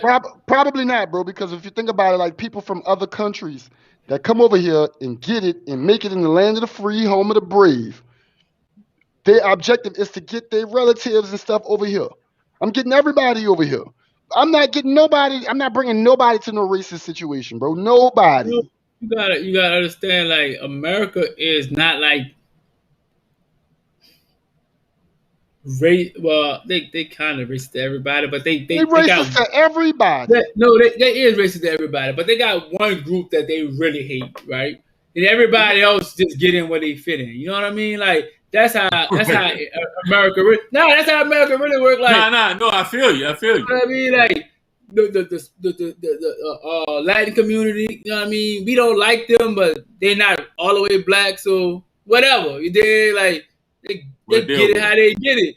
You know what I mean? The Asian community, like, we don't fuck with them either, but they're not black, so it is what it is. But them, they definitely bet not. They bet not. You know what I mean? Like, that's the viewpoint that how I see it living in America. You know what I mean? Like, everyone's hated, but there's a different level when it comes to black people. You know what I mean? Like like I said before, like if you look back at every racial slur that they have, it comes from one demographic. Like they create the racial slurs. You know what I mean? Like it is they're just done with us, bro. That's all. They're just done with us. The only thing they need us for now, we fell into our role. Like black people have fully accepted the role that they wanted the whole time. They're done with us. They use the Asians. The Asians come in. They use the Asians. The Mexicans come in. They use them. The Arabs come in. The Indians and they use them. And everybody got to play a role. At the end of the day, the white man benefit from all of it. You feel me? White man get paid off for all of that. Kanye been told us. I'm saying though, what role you think that we fell into? Oh, we the entertainment, we entertainment. We entertainment, period. We entertainment. We populate their prisons. We populate. They help their drug trade, shit like that. Everybody play a role. We spend our money the loosest. You there? Like everybody got a role to play, bro. Everybody got a role to play. I look at it like they're pretty much done with us though. When they was building this bitch though, we would have fucking the machines that they used to build this bitch. We built this motherfucker. Everything you know about anything over here is on the back of our people. Our people got the scars for that. You feel me? Our people got the blood and the sweat and the tears for all that. Like the roads you drive down, the lane you walk on, all that. That's built off our people back. People that like you, people that like me, people that like Reg, and people that look like our viewers. This is built off our back. They wish they looked like me. Nah, I'm about to say they probably don't. Nah, I feel you, bro. Like, the craziest thing about it is like, and then it's always the debate of like who gets the more hate. Like, and I hate to get into that debate, but it was like, yo, there's a system in place, like for like I didn't know there was a debate. Not to make it. Yeah, no, it's actually a debate. Like, there's actually like even Reddit or some shit over who's hated the most in America. Like, it's either, and it's always a comparison to us. It's like, okay, they hate the Asian community more than they hate the black people, or they hate gays more than they hate black people. Like, it's always, which I'm like, how could that even be a debate when there was a system structured in order to keep a race down and to prevent them from maximizing anything they're trying to do? They don't hate gays. That's for certain. They don't hate gays. They love gays. They hate niggas. And then they do. They hate niggas. They hate niggas, and then they make everybody else hate niggas. They do. They hate niggas, though. They don't hate gays. They don't hate gays, bro. Most of them motherfuckers be gay. They hate niggas. They hate niggas. I'm telling you what they hate, dog. They hate niggas. They make everybody like the whole war with the Asians, like, you know, Asian hate crime. Motherfucker, y'all is the ones engineering this shit. Fuck out of here. You mad because the motherfuckers make more money than y'all. You feel me? They're kicking y'all ass economically. So now you gotta stir some shit. You feel me? And make it like, oh, niggas got a problem. So what we gonna do? Just to, you know, throw niggas off base. Like, that's all. You just throw people off base. Fuck up the money a little bit. Nigga, you're the most hateful people I knew, cuz. Period. Motherfuckers is evil, bro. We done got all the way off the topic of Bill Cosby being released. Not really. But it makes sense. It was right on top. It correlates with everything or whatever. So it's definitely always a heavy topic when an injustice is done to anybody. So with that being said, it's happy to see Bill out of jail. You know what I'm saying? Hopefully he lived the rest of his life peacefully and he gets his justice for his injustice. You know what I'm saying? That's how I feel about it on my end. Based off that whole little rant we just went on, that's the reason why I'm happy that creep free. Right. That's all I was saying. At the end of the day though, Bill Cosby could die in his sleep. I ain't gonna give a fuck. Jesus Christ. I'm not gonna care, bro. He a creep. Jesus Christ. He a creep, bro.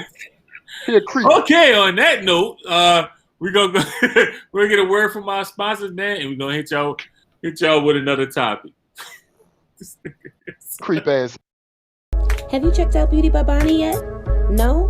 Well, you should, because right now they are offering body sculpting sessions, 3 for only $150. Also, they do wig installations. They also do frontal and closure installations. You'll leave out the salon looking snatched. I'm talking scalp. Don't forget, they also do makeup applications, and they make custom units that you can wear out the same day. So go check them out. Hey man, shouts out to Beauty by Bonnie, another avid sponsor of the podcast. All right, man. So this podcast would not be the podcast it is if we ain't dive into sports. So here we go. Let's talk about it. All right. So we're gonna start this off in a flurry because y'all don't know the and I ain't talking about the Calio. Y'all don't know the conversation we be having off of the camera. On the camera sometime before we get on to y'all, man. It got heated over CP3. So we're going to dive into it to get that out the way early. Let's talk about CP3 finally making it to the finals. Please stop with the Phoenix Suns. They're waiting the winner out of Milwaukee. And this dude's so stupid. Let's just go ahead and get into it. How you feel about it, Cat? Woo! I feel good. Now, I wish we could do like Vlad TV, and pull a flashback back up where he was like, CP3 a fucking loser. That nigga ain't gonna never be shit. Yada yada yada. Woo, that nigga fucking trash. Fucking Westbrook, baby. Yeah, all that, E, all that shit, E, all that. When that man was dropping 41 last night, when that nigga got to like 21, every basket he hit, I was like, ooh, I'm fucking calling E. 24, nigga hit a 3. I'm calling E. 27, man hit another 3. I'm fucking calling E. Patrick Beverly pushed him. I'm calling E. I could not fucking wait. I couldn't wait. I'm a big time supporter of CP3. I'm a fan. That's my dog. I've been fucking with him since he was in New Orleans. If you know me, you know that's my guy, right? My guy been snake bitten, dog. He been injury after injury after injury, bad team, bullshit. I know players don't like him because he got an old school mindset. He balk at him, they don't like him. At the end of the day, that man finally quieted all the critics. Old school mindset. That's why they don't like him. Yeah, they don't like him. My bad. I'm sorry. Go ahead. Continue. All right. I'm sorry. All right. Here's what it is. And this is proven. Like, okay, look at how he's getting the most out of the Phoenix Suns, and look at how like he's clashed with other teammates on other teams. The OKC team last year was another prime example. Those guys are pretty young, right? The Phoenix team, I think the only other player born in the 80s is Jay Crowder. Mm-hmm. Everybody else is born in the 90s. The only other player is Jay Crowder. Jay Crowder bought in. He provided a leadership role with Chris Paul on that team, and now they go into the finals. Granted, I know other teams got hurt, but they were still the number 2 seed during the season. So I don't even know if I want to hang my hat on, they wouldn't have beat these people because they was hurt. You feel me? They're still a number 2 seed in the NBA, in the West. So they was good. You feel me? I look at it like this, bro. The younger players have bought in on that team. They found some success. They're going to the finals. And me personally, I hope they win it all. Because he need that on his resume. How you feel about it? E. Oh, wait. He ain't win that bitch yet? No. That nigga was talking like he won that bitch. Nah, Chris he Paul ain't finals MVP? No? Wait, well, he might be. Not yet. What Gucci Man say? I might be. He might be. I hope might so. Be 6'8". What Kodak Black say? I hope so. I'm confused. Nigga just went on a 10-minute rant about Chris Paul's greatness, and this nigga ain't even won a championship yet. Well, if we go back and play your hot takes, you said this man ain't never been to he ain't never made it out the conference finals. That was your takes. So okay, after 16 years, he finally made it out the conference finals. Hey. Round of applause. Know what I'm saying? Listen, that man is flawless. I ain't no hating ass nigga, so congratulations to Chris Paul, right? I still think you're a bum ass nigga, but congratulations. At the end of the day, if you do happen to win this bullshit finals that's out there, right? Either you're gonna play Giannis or Trae Young. So how about I say this? You better win. Cause if you lose, bitch, I'm on your ass, bitch. You better not lose to Trae Young that's 22 years old and Giannis that can't hit the rim shooting free throws. So if you lose to any one of them teams, I'm on your ass. And let me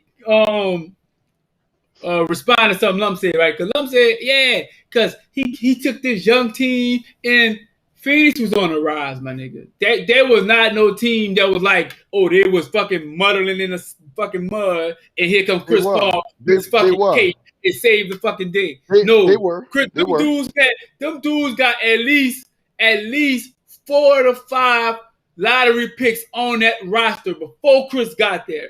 Secondly, they got one of the youngest, brightest stars on that roster before he got there. They got a top 5 big man on their roster before he got there. So let's pump our brakes on how great Chris Paul is. You the best. I didn't interrupt you, my nigga. I didn't interrupt you. I let you rant. So listen, at the end of the day, Devin Booker is that nigga on that team. So that's not getting confused. Devin Booker is that nigga on that team. Chris Paul is a motherfucking add-on. It's like putting a nice muffler on a motherfucking Maserati. That's all the fuck Chris Paul is. A like good fucking what? muffler. He's a muffler. You know how you want your car to go vroom vroom? He's a motherfucking muffler on a Maserati. He's a motherfucking muffler. You Flow Masters? But that nigga some kickers. He's some fucking kickers with a 1500 watt amp. That nigga ain't shit. Devin Booker is the motherfucking Cadillac. You know what I mean? Driving that motherfucking roster, man. Don't come in with fucking Chris Paul. Fuck out of here, man. Bum ass. Nigga that been in the league 16 years and finally sniffing the finals. Bum ass nigga. And niggas don't fuck with him because he's goofy. That's why niggas don't fuck with him. Boogie Cousins told him last night. That's why niggas don't fuck with your square ass. Cause he do square shit. He a bitch ass nigga. It is what it is. Only reason his name get mentioned because he be riding LeBron and Melo them coattails to keep it a G. But that's neither here nor there. Now I mean, the nigga a cornball. He been a square. And I pray to God he win. Because if he lose to a fucking 22-year-old in Atlanta, niggas gonna be on his ass. I'm just letting you know right now. I'm done. Hey, listen. Hey, not mad at either one of you guys, gentlemen. How y'all feel about it? A fucking kicker. And no, listen. I agree with E. That team.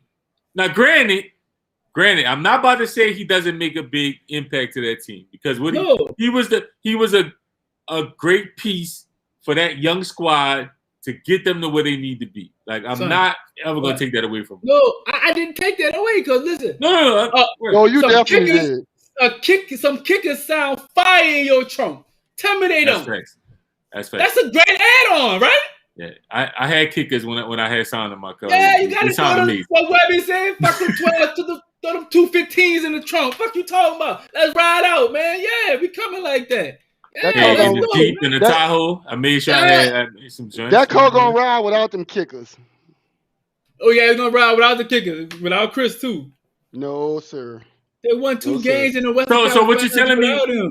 So what you feel? So Lump, what you telling me is that team doesn't make the playoff without Chris Paul.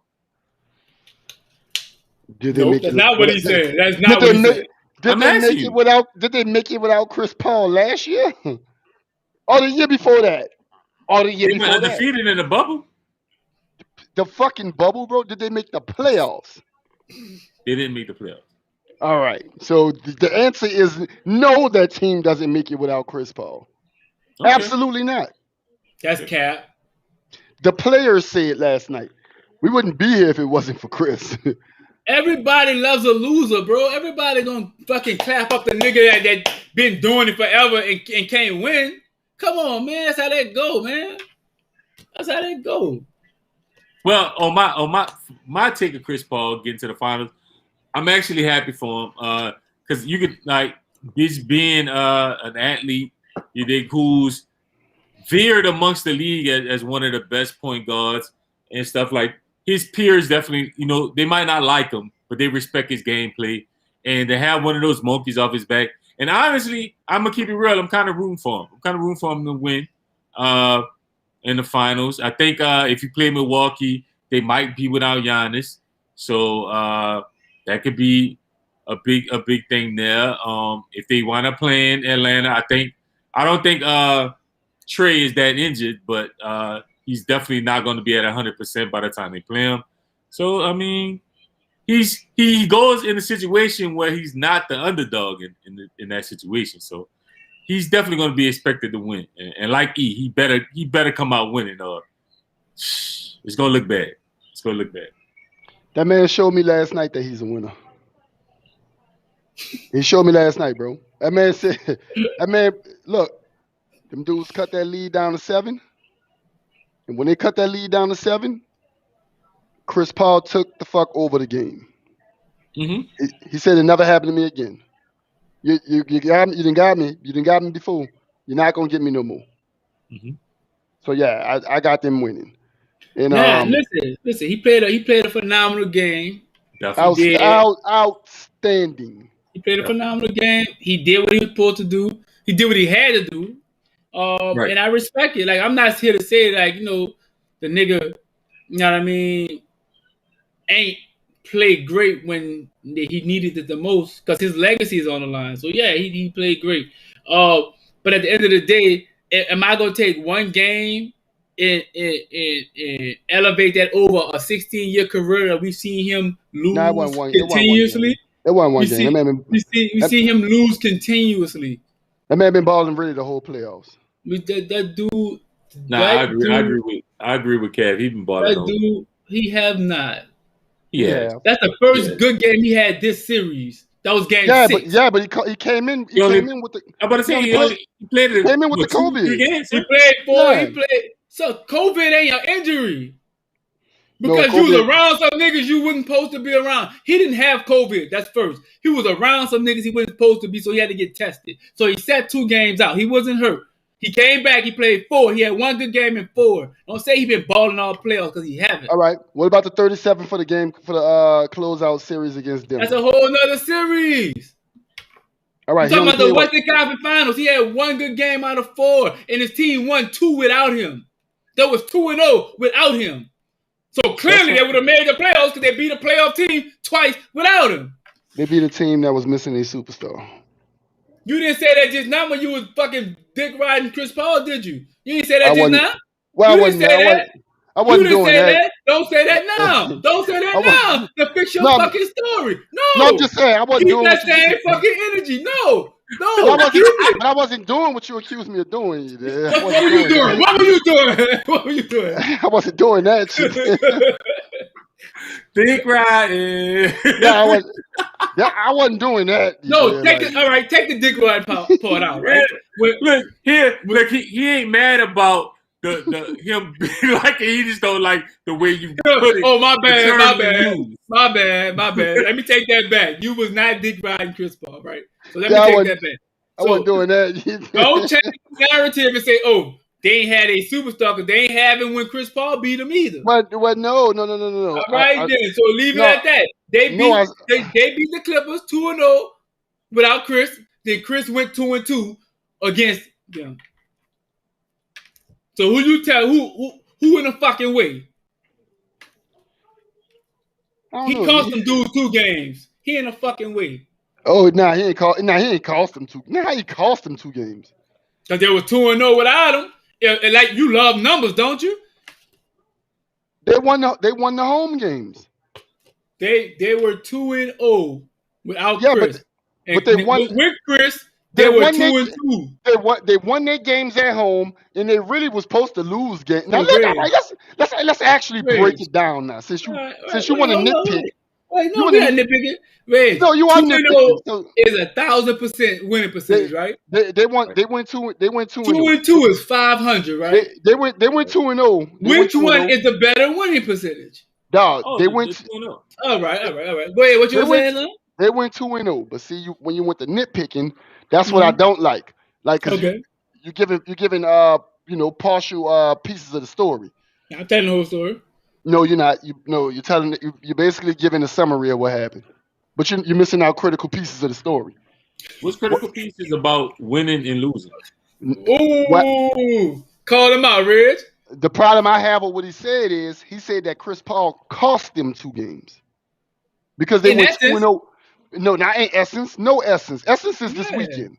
No, in essence. You feel me? It's online though? Like it's online? Yeah, it's this weekend. It's not what he talking about.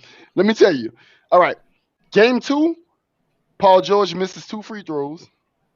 And then they get the lob that if they did it 10 times, they'll only get it that 1 time. They just needed 1. You're right. But you said Chris Paul cost them games when that's a game that they're clearly supposed to lose. Anyway, they won the game, so we're going to talk about them winning the games. They won the home games. They won the home games. They had home court advantage. They won the home games. I watched the Hawks and I watched the Bucks. I watched them 2 split one. Most of the series we've been watching, That's why they play for home court advantage, because you're more likely to win at home than you are on the road. Right. They won the home games without Chris Paul. If them games are on the road, I can't necessarily say that they're going to win these games without Chris Paul. And neither can you. I'm going over what I saw on tape. Yeah, we all know you can't change the narrative that they won without him. They was 2-0. When they came back, they lost. Yeah. Okay. I mean, y'all I get what you're saying.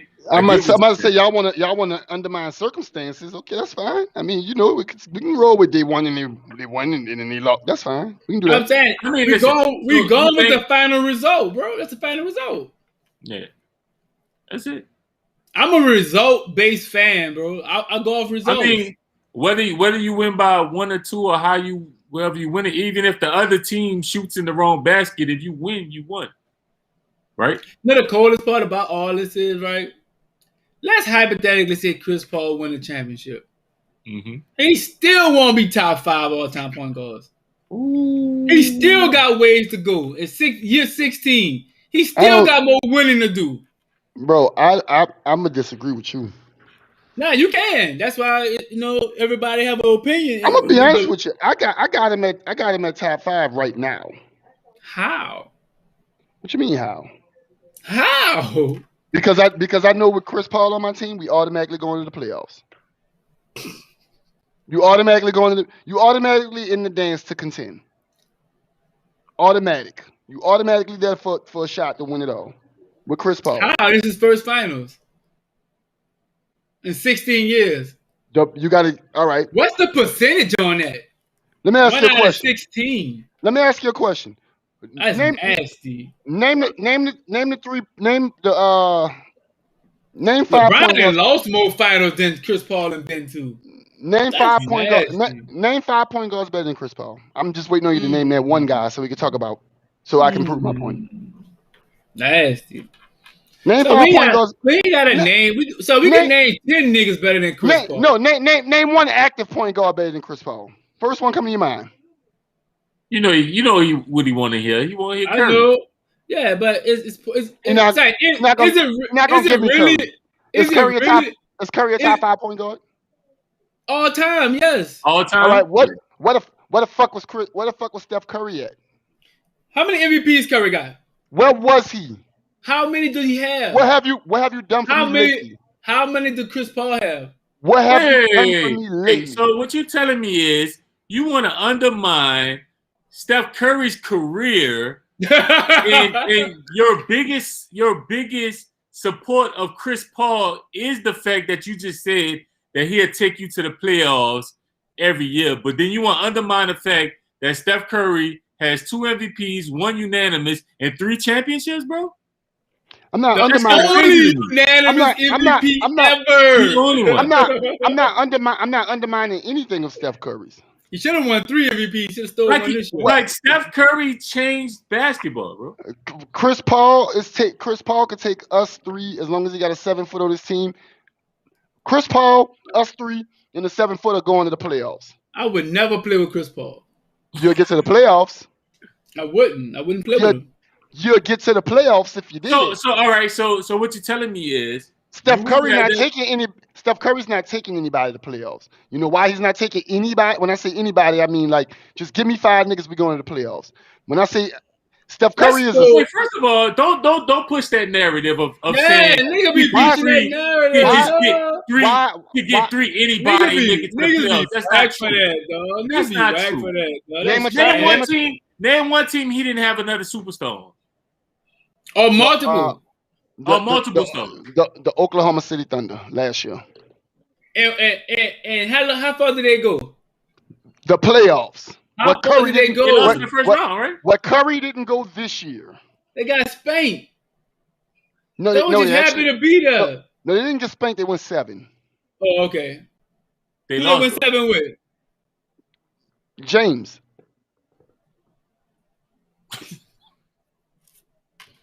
Listen. That's 2 career losers fighting it out.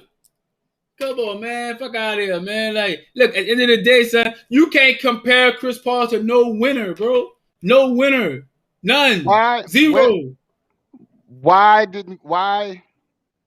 Who's the superstar you was looking for, Reg, on the Oklahoma City Thunder team? Who the superstar you was looking That's for? the only team he don't have a superstar. Yeah, it's about the only team I can say. What about the teams, the Hornets teams? Who was the other superstar? Tyson Chandler. David West was an all-star. He had David West. He had He had who you said superstar? David West, yeah. So David West was 18 and 10. Let me not word that. Let me say all-star. Did he not have an all-star on his team? You do. All right. Well, right. you talking like no, he took these teams and he was going to the finals or something. Hold on, because y'all was getting cooked. Hold on, man. Y'all be cutting up now. Y'all doing a lot, bro. Y'all doing a lot. You San Antonio. You're doing a lot, bro. In New Orleans, he was up 2-0 against San Antonio and lost 4 straight. If you want to talk about it, bro, you're doing a lot. You're doing a lot. Right. You don't want to talk about it. No, I want to talk about how many. What I want to talk about is how many All-Star appearances does David West have before Chris Paul got on his team? And then I want to talk about how many All-Star appearances David West has after he's left Chris Paul's team. Probably none as well. All right. I want to talk about Tyson. Let's talk about Tyson Chandler. Why are we doing all that? Niggas were All-Stars, yes or no? No, because but niggas be making these niggas All-Stars. Oh my God. Niggas be making these niggas. Tyson Chandler was an all-star with the Bulls. So just throwing that out there. Tyson Chandler passes the test. Let's look at the Clippers teams. DeAndre Jordan. How many times was DeAndre Jordan an all-star before Chris Paul? DeAndre Jordan? Yeah. He probably would have made it without Chris Paul. He never made it with Chris Paul, and he never made it without Chris Paul. Okay. In the beginning of his career, and when Chris Paul, when he left and when he got another contract, he didn't make it. You gonna mention Blake Griffin though? We can mention Blake Griffin. I don't recall seeing Blake Griffin in no All-Star game since Chris Paul either. But hey, I could be wrong. I ain't seen nothing. You talking about the nigga that jumped over the kid. The car?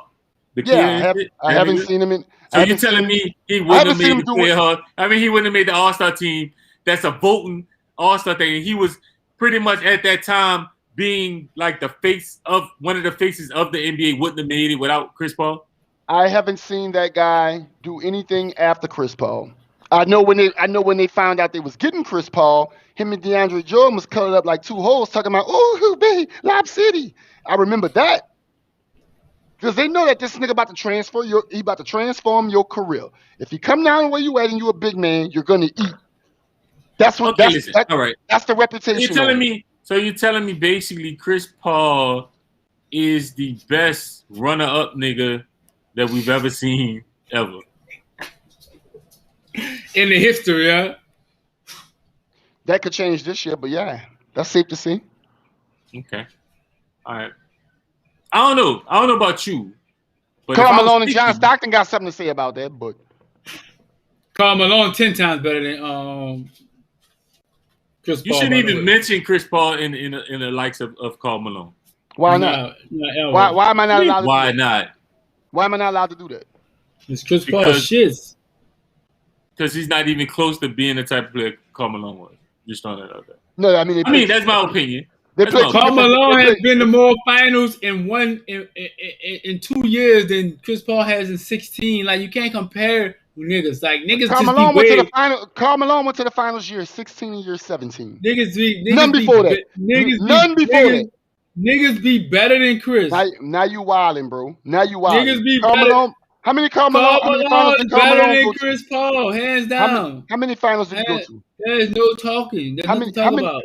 How many finals did he go to? 2, right? There's nothing to talk about. So what's it? 97 and 98, right? Mm-hmm. Yeah, nothing. We're talking about it. We're talking about a nigga that was drafted in 84. There's nothing to talk about. Chris Paul is not even on Karl Malone's radar. We're talking about a nigga that went to the finals year 15 and year 16. He's not even on his radar. Year 15 and year 16. Know who Chris Paul is in conversation with? Chris Paul in conversation with Joe Dumars. Those are the niggas that you talk Chris Paul to. Like, Chris Paul on that level. He Shots out to James. Look, James playing devil's advocate.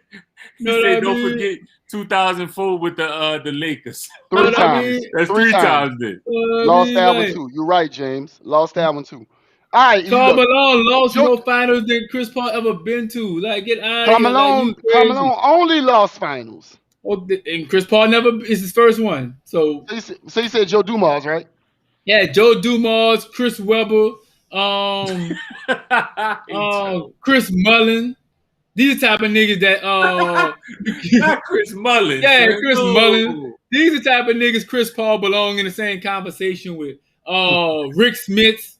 Yeah, these type of niggas. Like, know what I mean? Like, I ain't gonna front. Rick Smith was tough back in the day. No, yeah, like Nick Anderson. Like, these are the type of niggas that Chris Paul need to be in the conversation with. Like, Chris Paul, the best point guard of the 2000s, and he the second best point guard of the 2010s. Why is we talking about Rick Smith? Why is your camera off? Jonathan Bender. I can't even. Know what I mean? These are the type of niggas that Chris Paul need to be like in conversation with. Lamar Odom, Darius Miles, Quentin Richardson. These type of niggas that Chris Paul need to hang around with. I ain't gonna front. I can't let you keep doing this. You're being wild disrespectful. Wild disrespectful. I ain't gonna front. The level of disrespect right now is just crazy. Katino Mobley. Like, like these are niggas he need to be in conversation with. You're being wild. You're on 10 right now. Mario Ellie. No, I got more niggas. What that nigga name is? Avery Johnson. Eric Snow. These are the type of niggas that Chris Paul needs to be. Sabonis. Yeah, like the B-baller. You remember Cedric Sabonis?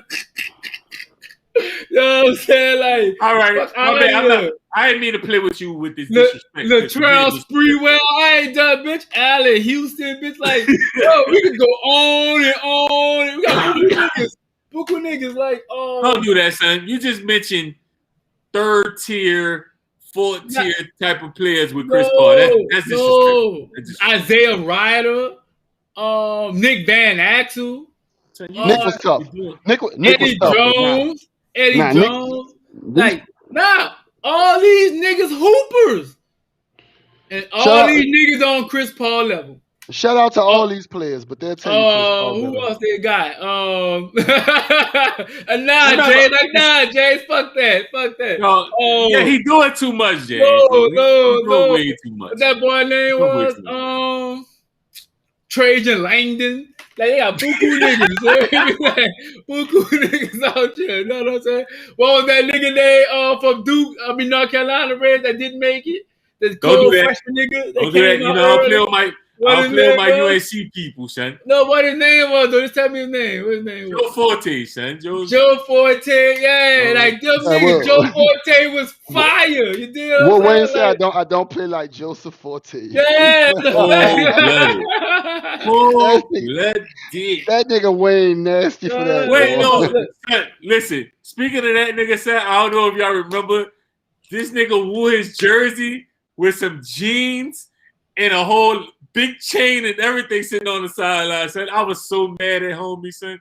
I was like, damn, that's cold.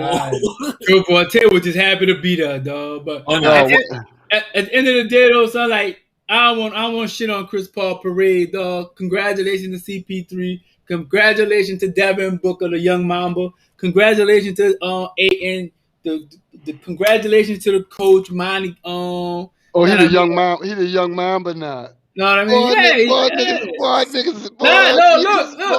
They got like 5 young Mambas now. Don't act like he the only one. Like, they got like 5 of them niggas coming up. Tatum. Yeah, them niggas coming now. Don't sleep now. But at the end of the day, though, they're killing them. Yeah, they got that dog in them. So, you know, you got to respect the game. Goop said Tatum mad overrated. Goober? Yeah. Goop said Tatum is the most overrated player in the NBA. Shouts out to Goob tripping. Nah, man. fuck what Goober talking about. Know what I mean? Because I'm not even. Shouts out to my dog, but no, Goober drunk off that Jesus juice. Hey, no fucking way in hell that you gonna say Jason Tatum is overrated, my nigga. I'm sorry. Not happening. We're not going for that, my not nigga. Not the Jesus juice. The Jesus juice. He drank the Jesus juice. I told you, you're being overly mad disrespectful right now, B. Nah, that shit Michael Jackson was giving out, the Jesus juice. It's all good. But look, at the end of the day, at the end of the day, son, like, we gotta start calling a spade, son. I guarantee you this, I bet Goober say Chris Paul nice. I bet he said that, huh? Fucking right. See, exactly, son. Niggas be fucked up, son. He is Niggas nice. be fucked up, son. You the only person. You the only person I ever heard like really just trash Chris Paul this whole. Chris Paul really trash. No, you actually like shitting on son. No, like that's what he deserves. The nigga shits. Nah, he not shit. Son, you know who he is? I'm like, he a nigga that never won shit. So you treat him like a nigga that never won shit. You want me to fucking praise a loser? Like, no, we're not doing that. Like, how many times you hear niggas praise John Stockton? All the time. You hear niggas say never. You will never hear nigga mention John Stockton's name. Not ever. I hear his colleagues mention him often. Ooh. I've been watching the playoffs all year. Ain't nobody mention John Stockton's name. Gary Payton said he the toughest nigga he ever defended. Well, that's his personal opinion. I'm talking about niggas saying John Stockton was that nigga. No, he said. I've heard a lot of '90s hoopers say John Stockton was that guy. Nah, man, cap. A lot of cap. A lot of them have said that. Man, no, man. But you want niggas to not say the man was tough and the man was tough. No. Listen, this is what I'm saying. Like, if you feel like a nigga tough and I don't, then we have a difference of opinions. I don't feel like he was tough. Well, I mean, you know, everybody got their opinion. His peers think he was tough. Nah, cause son, like, listen. This is my last thing. Then we're gonna wrap it up. All right. When you in a small fraternity, bro, niggas ain't gonna shit on Hall of Fame niggas. You know what I mean? No. This wasn't no. Oh, it's a John Stockton roast or John Stockton enshrinement moment. This was just off the cuff, like. No, this what the I'm hardest saying, nigga you have to check. Oh, Stockton. That's what I'm saying, though. Nigga, a shit on a Kwame Brown because he ain't live up to expectation. But a nigga that's in the Hall of Fame and number 1 or 2 in assists all time, nigga ain't gonna. No, I mean, they gonna give him his flowers.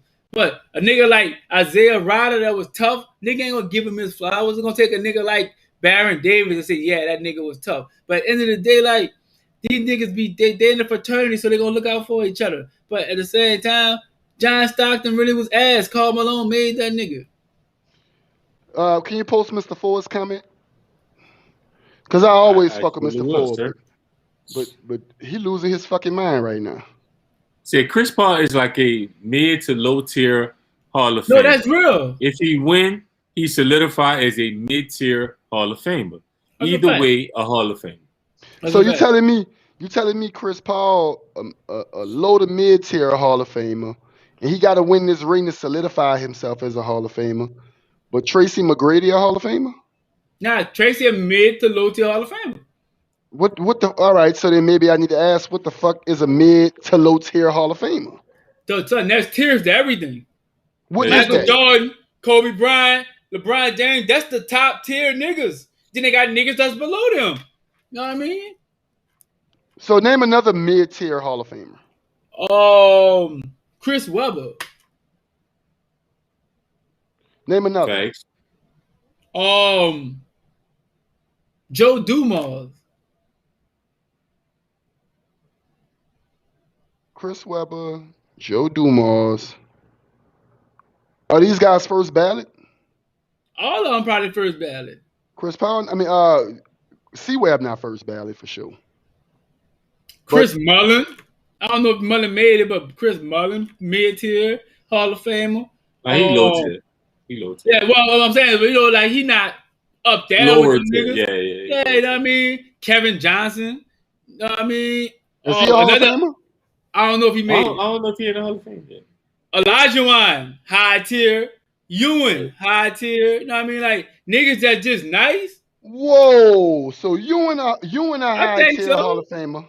But I think so. Chris Paul not? No. I think Ewan just ran into Michael Jordan.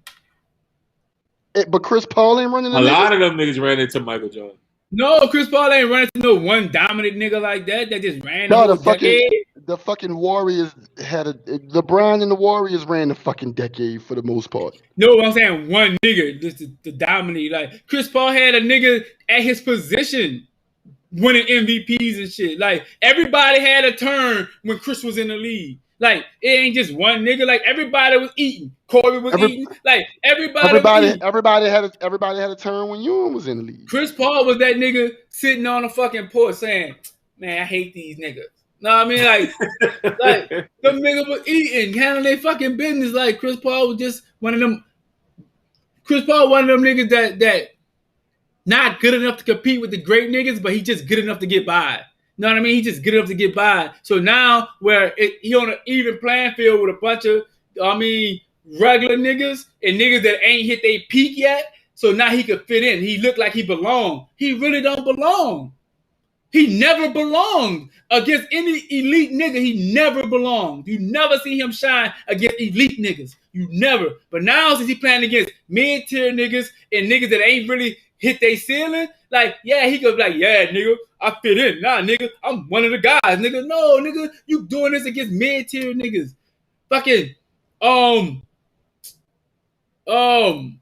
fucking the nigga that pushed him. That nigga name is Beverly. Yeah, Pat Beverly and Paul George, like niggas that's mid-tier. Paul George is a mid-tier player. Yeah, mid-tier superstar. Yeah, mid-tier superstar. Yeah, like he not LeBron. Is he LeBron James? No, but he better than the nigga in Miami though. You see what I'm saying? So he not. Stop talking about my dog. You know who you talking about. The nigga look like Boy Simpson, man. The black nigga with the wash in his head. Jimmy Butler. He better than Jimmy, but he not good as LeBron. So he like in the middle. You dig what I'm saying? So like Chris Paul in the middle, so he can compete with niggas like that. But with niggas like Steph and LeBron, he can't compete with them type of niggas. Quick update. The Bucks just beat the Hawks 123-112. They are up 3-2 in the series. Yeah. But either way, then like again, no matter who come out the East, I hope Chris Paul win. I do. For his sake. Yeah. Okay. All right, let's jump off Chris Paul and what's going on. That was a long segment about Chris Paul too. It's just all full of hate, bro. Now let's get away from that. However you feel about the situation, and let's dive into the NCAA with the rules. As of next week, players in the NCAA would officially be able to use their name and their likeness to make money and endorse themselves any way they see safe and fit to do so. Something that was constantly talked about throughout the years of us watching basketball and stuff. Very popular with like documentaries like about the Fab Five and the money they made for Michigan and the way they embodied the hip hop culture and stuff like that. And and a bunch of other players you could go along the line of saying that they likeness made a lot of money for these college schools. To finally see them get paid is something big. So we'll dive into that a little bit. How you feel about that, E? How you feel about the players finally getting their money in the NCAA? I think it's long overdue, right? I think it's long overdue. And I think that all the players that came before them that had records stripped, had accomplishments stripped, Heisman trophies, all that need to be corrected. Because with the NCAA doing this, you're admitting you were wrong, right? You were wrong. So in admitting you were wrong, you have to go back and correct your mistakes. So give Reggie his Heisman back. You know what I mean? Give UNC all they wins back. You strip from them. Give the Fab Five all their wins back. You strip from them. And everybody else that endured this heinous act from an old group of white men that did not want to see you kids get paid from a college or universities that were making billions of dollars off of them. Right. Like, how hypocritical is it of you to sell a jersey with my number that I wear, but I don't get any reap any benefits from that. Like that makes no sense. So you get all the money and tell me, oh, you get an education. That's true. Like how you feel? How you feel about it, Kat? I mean, he said everything he said everything I have to say on it. They do need to get that man back his shit. Reggie need his shit back. The Fab Five shit need to be reinstated. Fucking, if you're gonna finally pay these people, dude, then get it right. Get it right. I don't want to hear shit about Chris Webber. I mean, I guess Chris Webber already in the Hall of Fame, so we good there. But like, make all them wrongs right. Facts. I think everybody got said him as the first thing that come to mind is definitely Reggie getting that Heisman ticket back. As James said, give Reggie back his Heisman and put that dog back in the put him in the College Hall of Fame, of course, which he deserved to be anyway. Yeah, man. I think. But the crazy thing is, I'm glad that it's going on or whatever. But I just hope that they don't push the narrative of making it being like this was something they wanted to do. Y'all their asses was forced in the corner. Yeah, they didn't want this because there was too many outlets for these players that they can make their little money off. Where they were saying, you know what? Okay, y'all don't want us to make out of here. I'm going across seas. We'll make a little bread here because I know I'm going to the NBA in a year anyway, so it don't matter. The NFL was just about to start doing the same type of stuff. They was about to start implementing the same type of little league that these kids could go to. Stay there for a year or two, and they'd be eligible for the NFL. So they was pushed into the corner with this situation. But I'm glad to see these players finally being able to, and not just that, because they were literally saying hey, if you have a YouTube channel and it's monetized and you're a player, you have to get rid of your YouTube channel. Right. Like the guy, like the kicker, for what's wrong? Sha'Carri Richardson failed the drug test. Oh yeah, she was smoking weed. She banned for 30 days. She could be all right. Oh, that's crazy. Okay. They say she might not. She was smoking that Zaza. She gonna be all right. She 30 days banned. She be all right.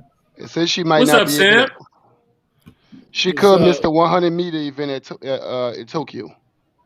Man, I talk about Tokyo not letting black swimmers wear head nets. Talk about that.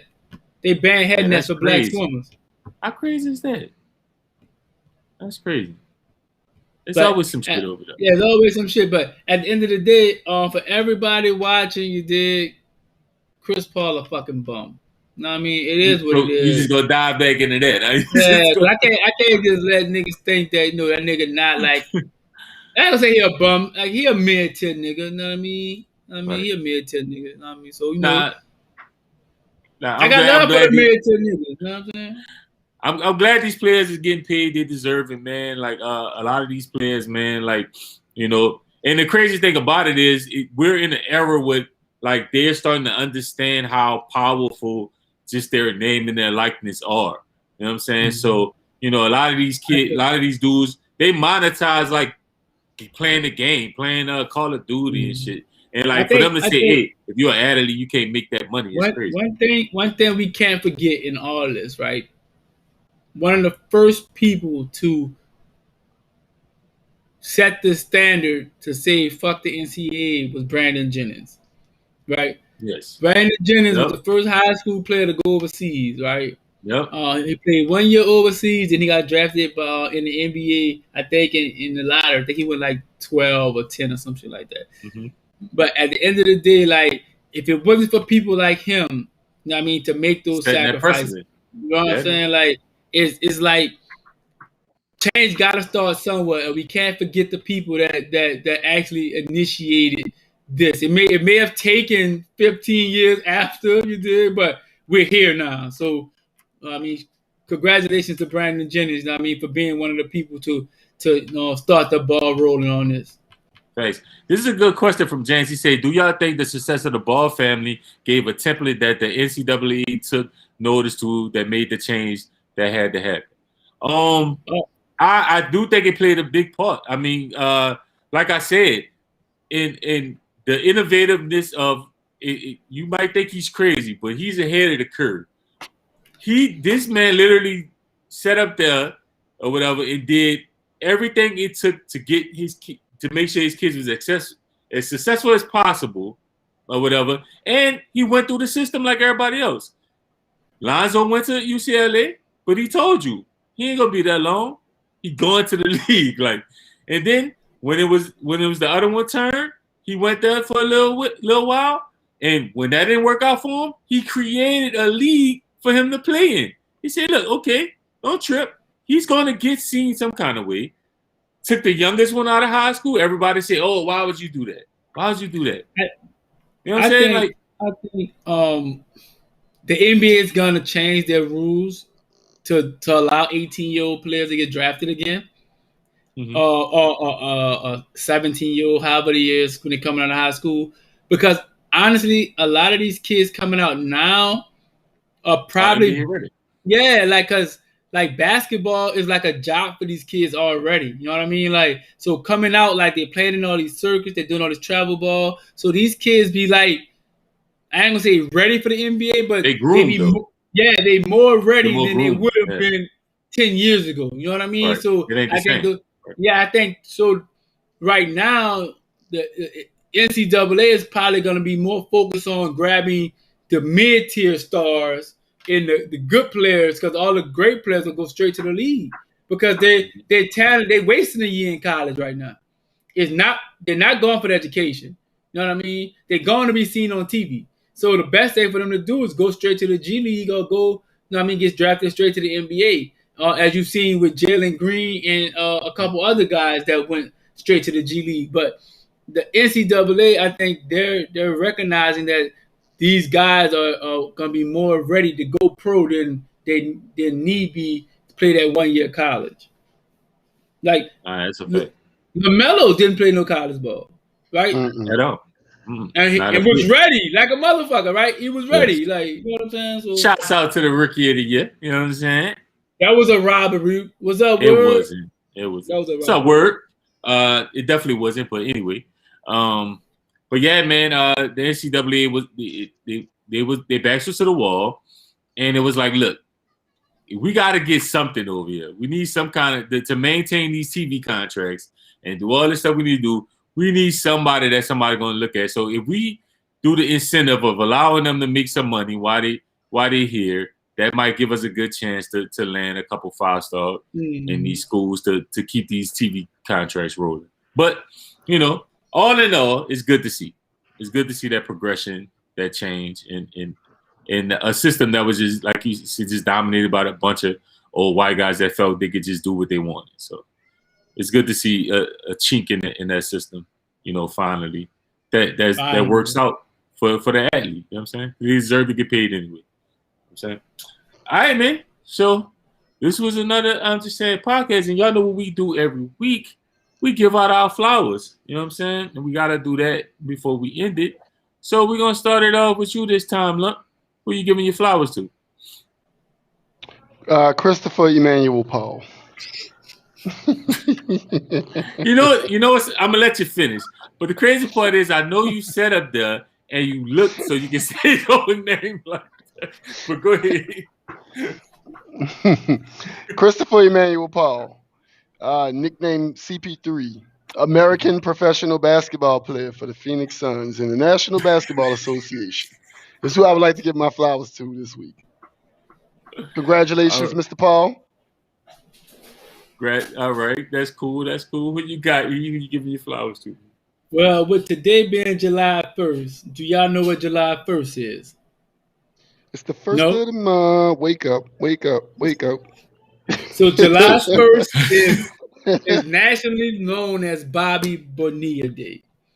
And Bobby Bonilla shouts out to Bobby signed the contract when he retired in 2001 to get paid $1 million each year for the next 35 years. So shout out to Bobby Bonilla. Shout out to Bobby Bo. His great. Bobby Bonilla hasn't played baseball since 2001. He's been getting $1 million ever since. The negotiations on that motherfucker ain't no joke. My flowers going to Bobby Bonilla. It's July 1st. Happy Bobby Bonilla Day. Man, damn, how do I beat that? That's crazy. $1 million a year for the $1 next million 30 a year. every year. Every year. That's crazy. All right, man. So I'm gonna give my flowers to my man's, my partner, Baby T. His birthday is gonna be next week. We going out of town, so I want to say happy birthday to one of the most solid individuals I ever met in my life. Like if anybody who know Baby T, instantly they gonna never have nothing bad to say about dude. One of the A1 most solid people I've ever met in my entire life. So Yeah, I happy love birthday to you, bro, because I'm not going to be able to tell you because we're not going to be on next week. Guys, just letting y'all know early. We're going to go on a vacation, so we won't be on next week. But, you know what I'm saying? I wanted to tell him because I won't be able to tell him on the podcast next week. Happy birthday, and I'm giving you your flowers, bro. Yeah, wonderful father. Man, great father. Like, solid dude, 110%. He the type, if he consider you fam or your brother, there's no limits to what he'll do for you. So, man, huge flowers out to my guy, man. Shouts out to Baby T. Happy birthday, T. Happy birthday, T. Yeah. Shout out, we gonna be turned too, yeah. Yeah, we gonna be turned, man. It's going down for you know what I'm saying. All right, man. That was another I'm Just Saying podcast. This was episode number 47. Thank y'all for joining, commenting, liking, subscribing. Anything you did to support the podcast, we appreciate it and continue to do so and have other people to do so as well or whatever. And a huge shout out to our special guest for this week, Tommy Double M, Mr. Stupid Little Bit himself. Make sure y'all go to his website, mess with the clothing line, one of the hottest clothing lines right now. You know what I'm saying? So definitely check them out, man, or whatever. Shout and y'all, them, man. Definitely, man. Definitely. All right, man. So y'all have a good night. Y'all be safe. We see y'all next time, man.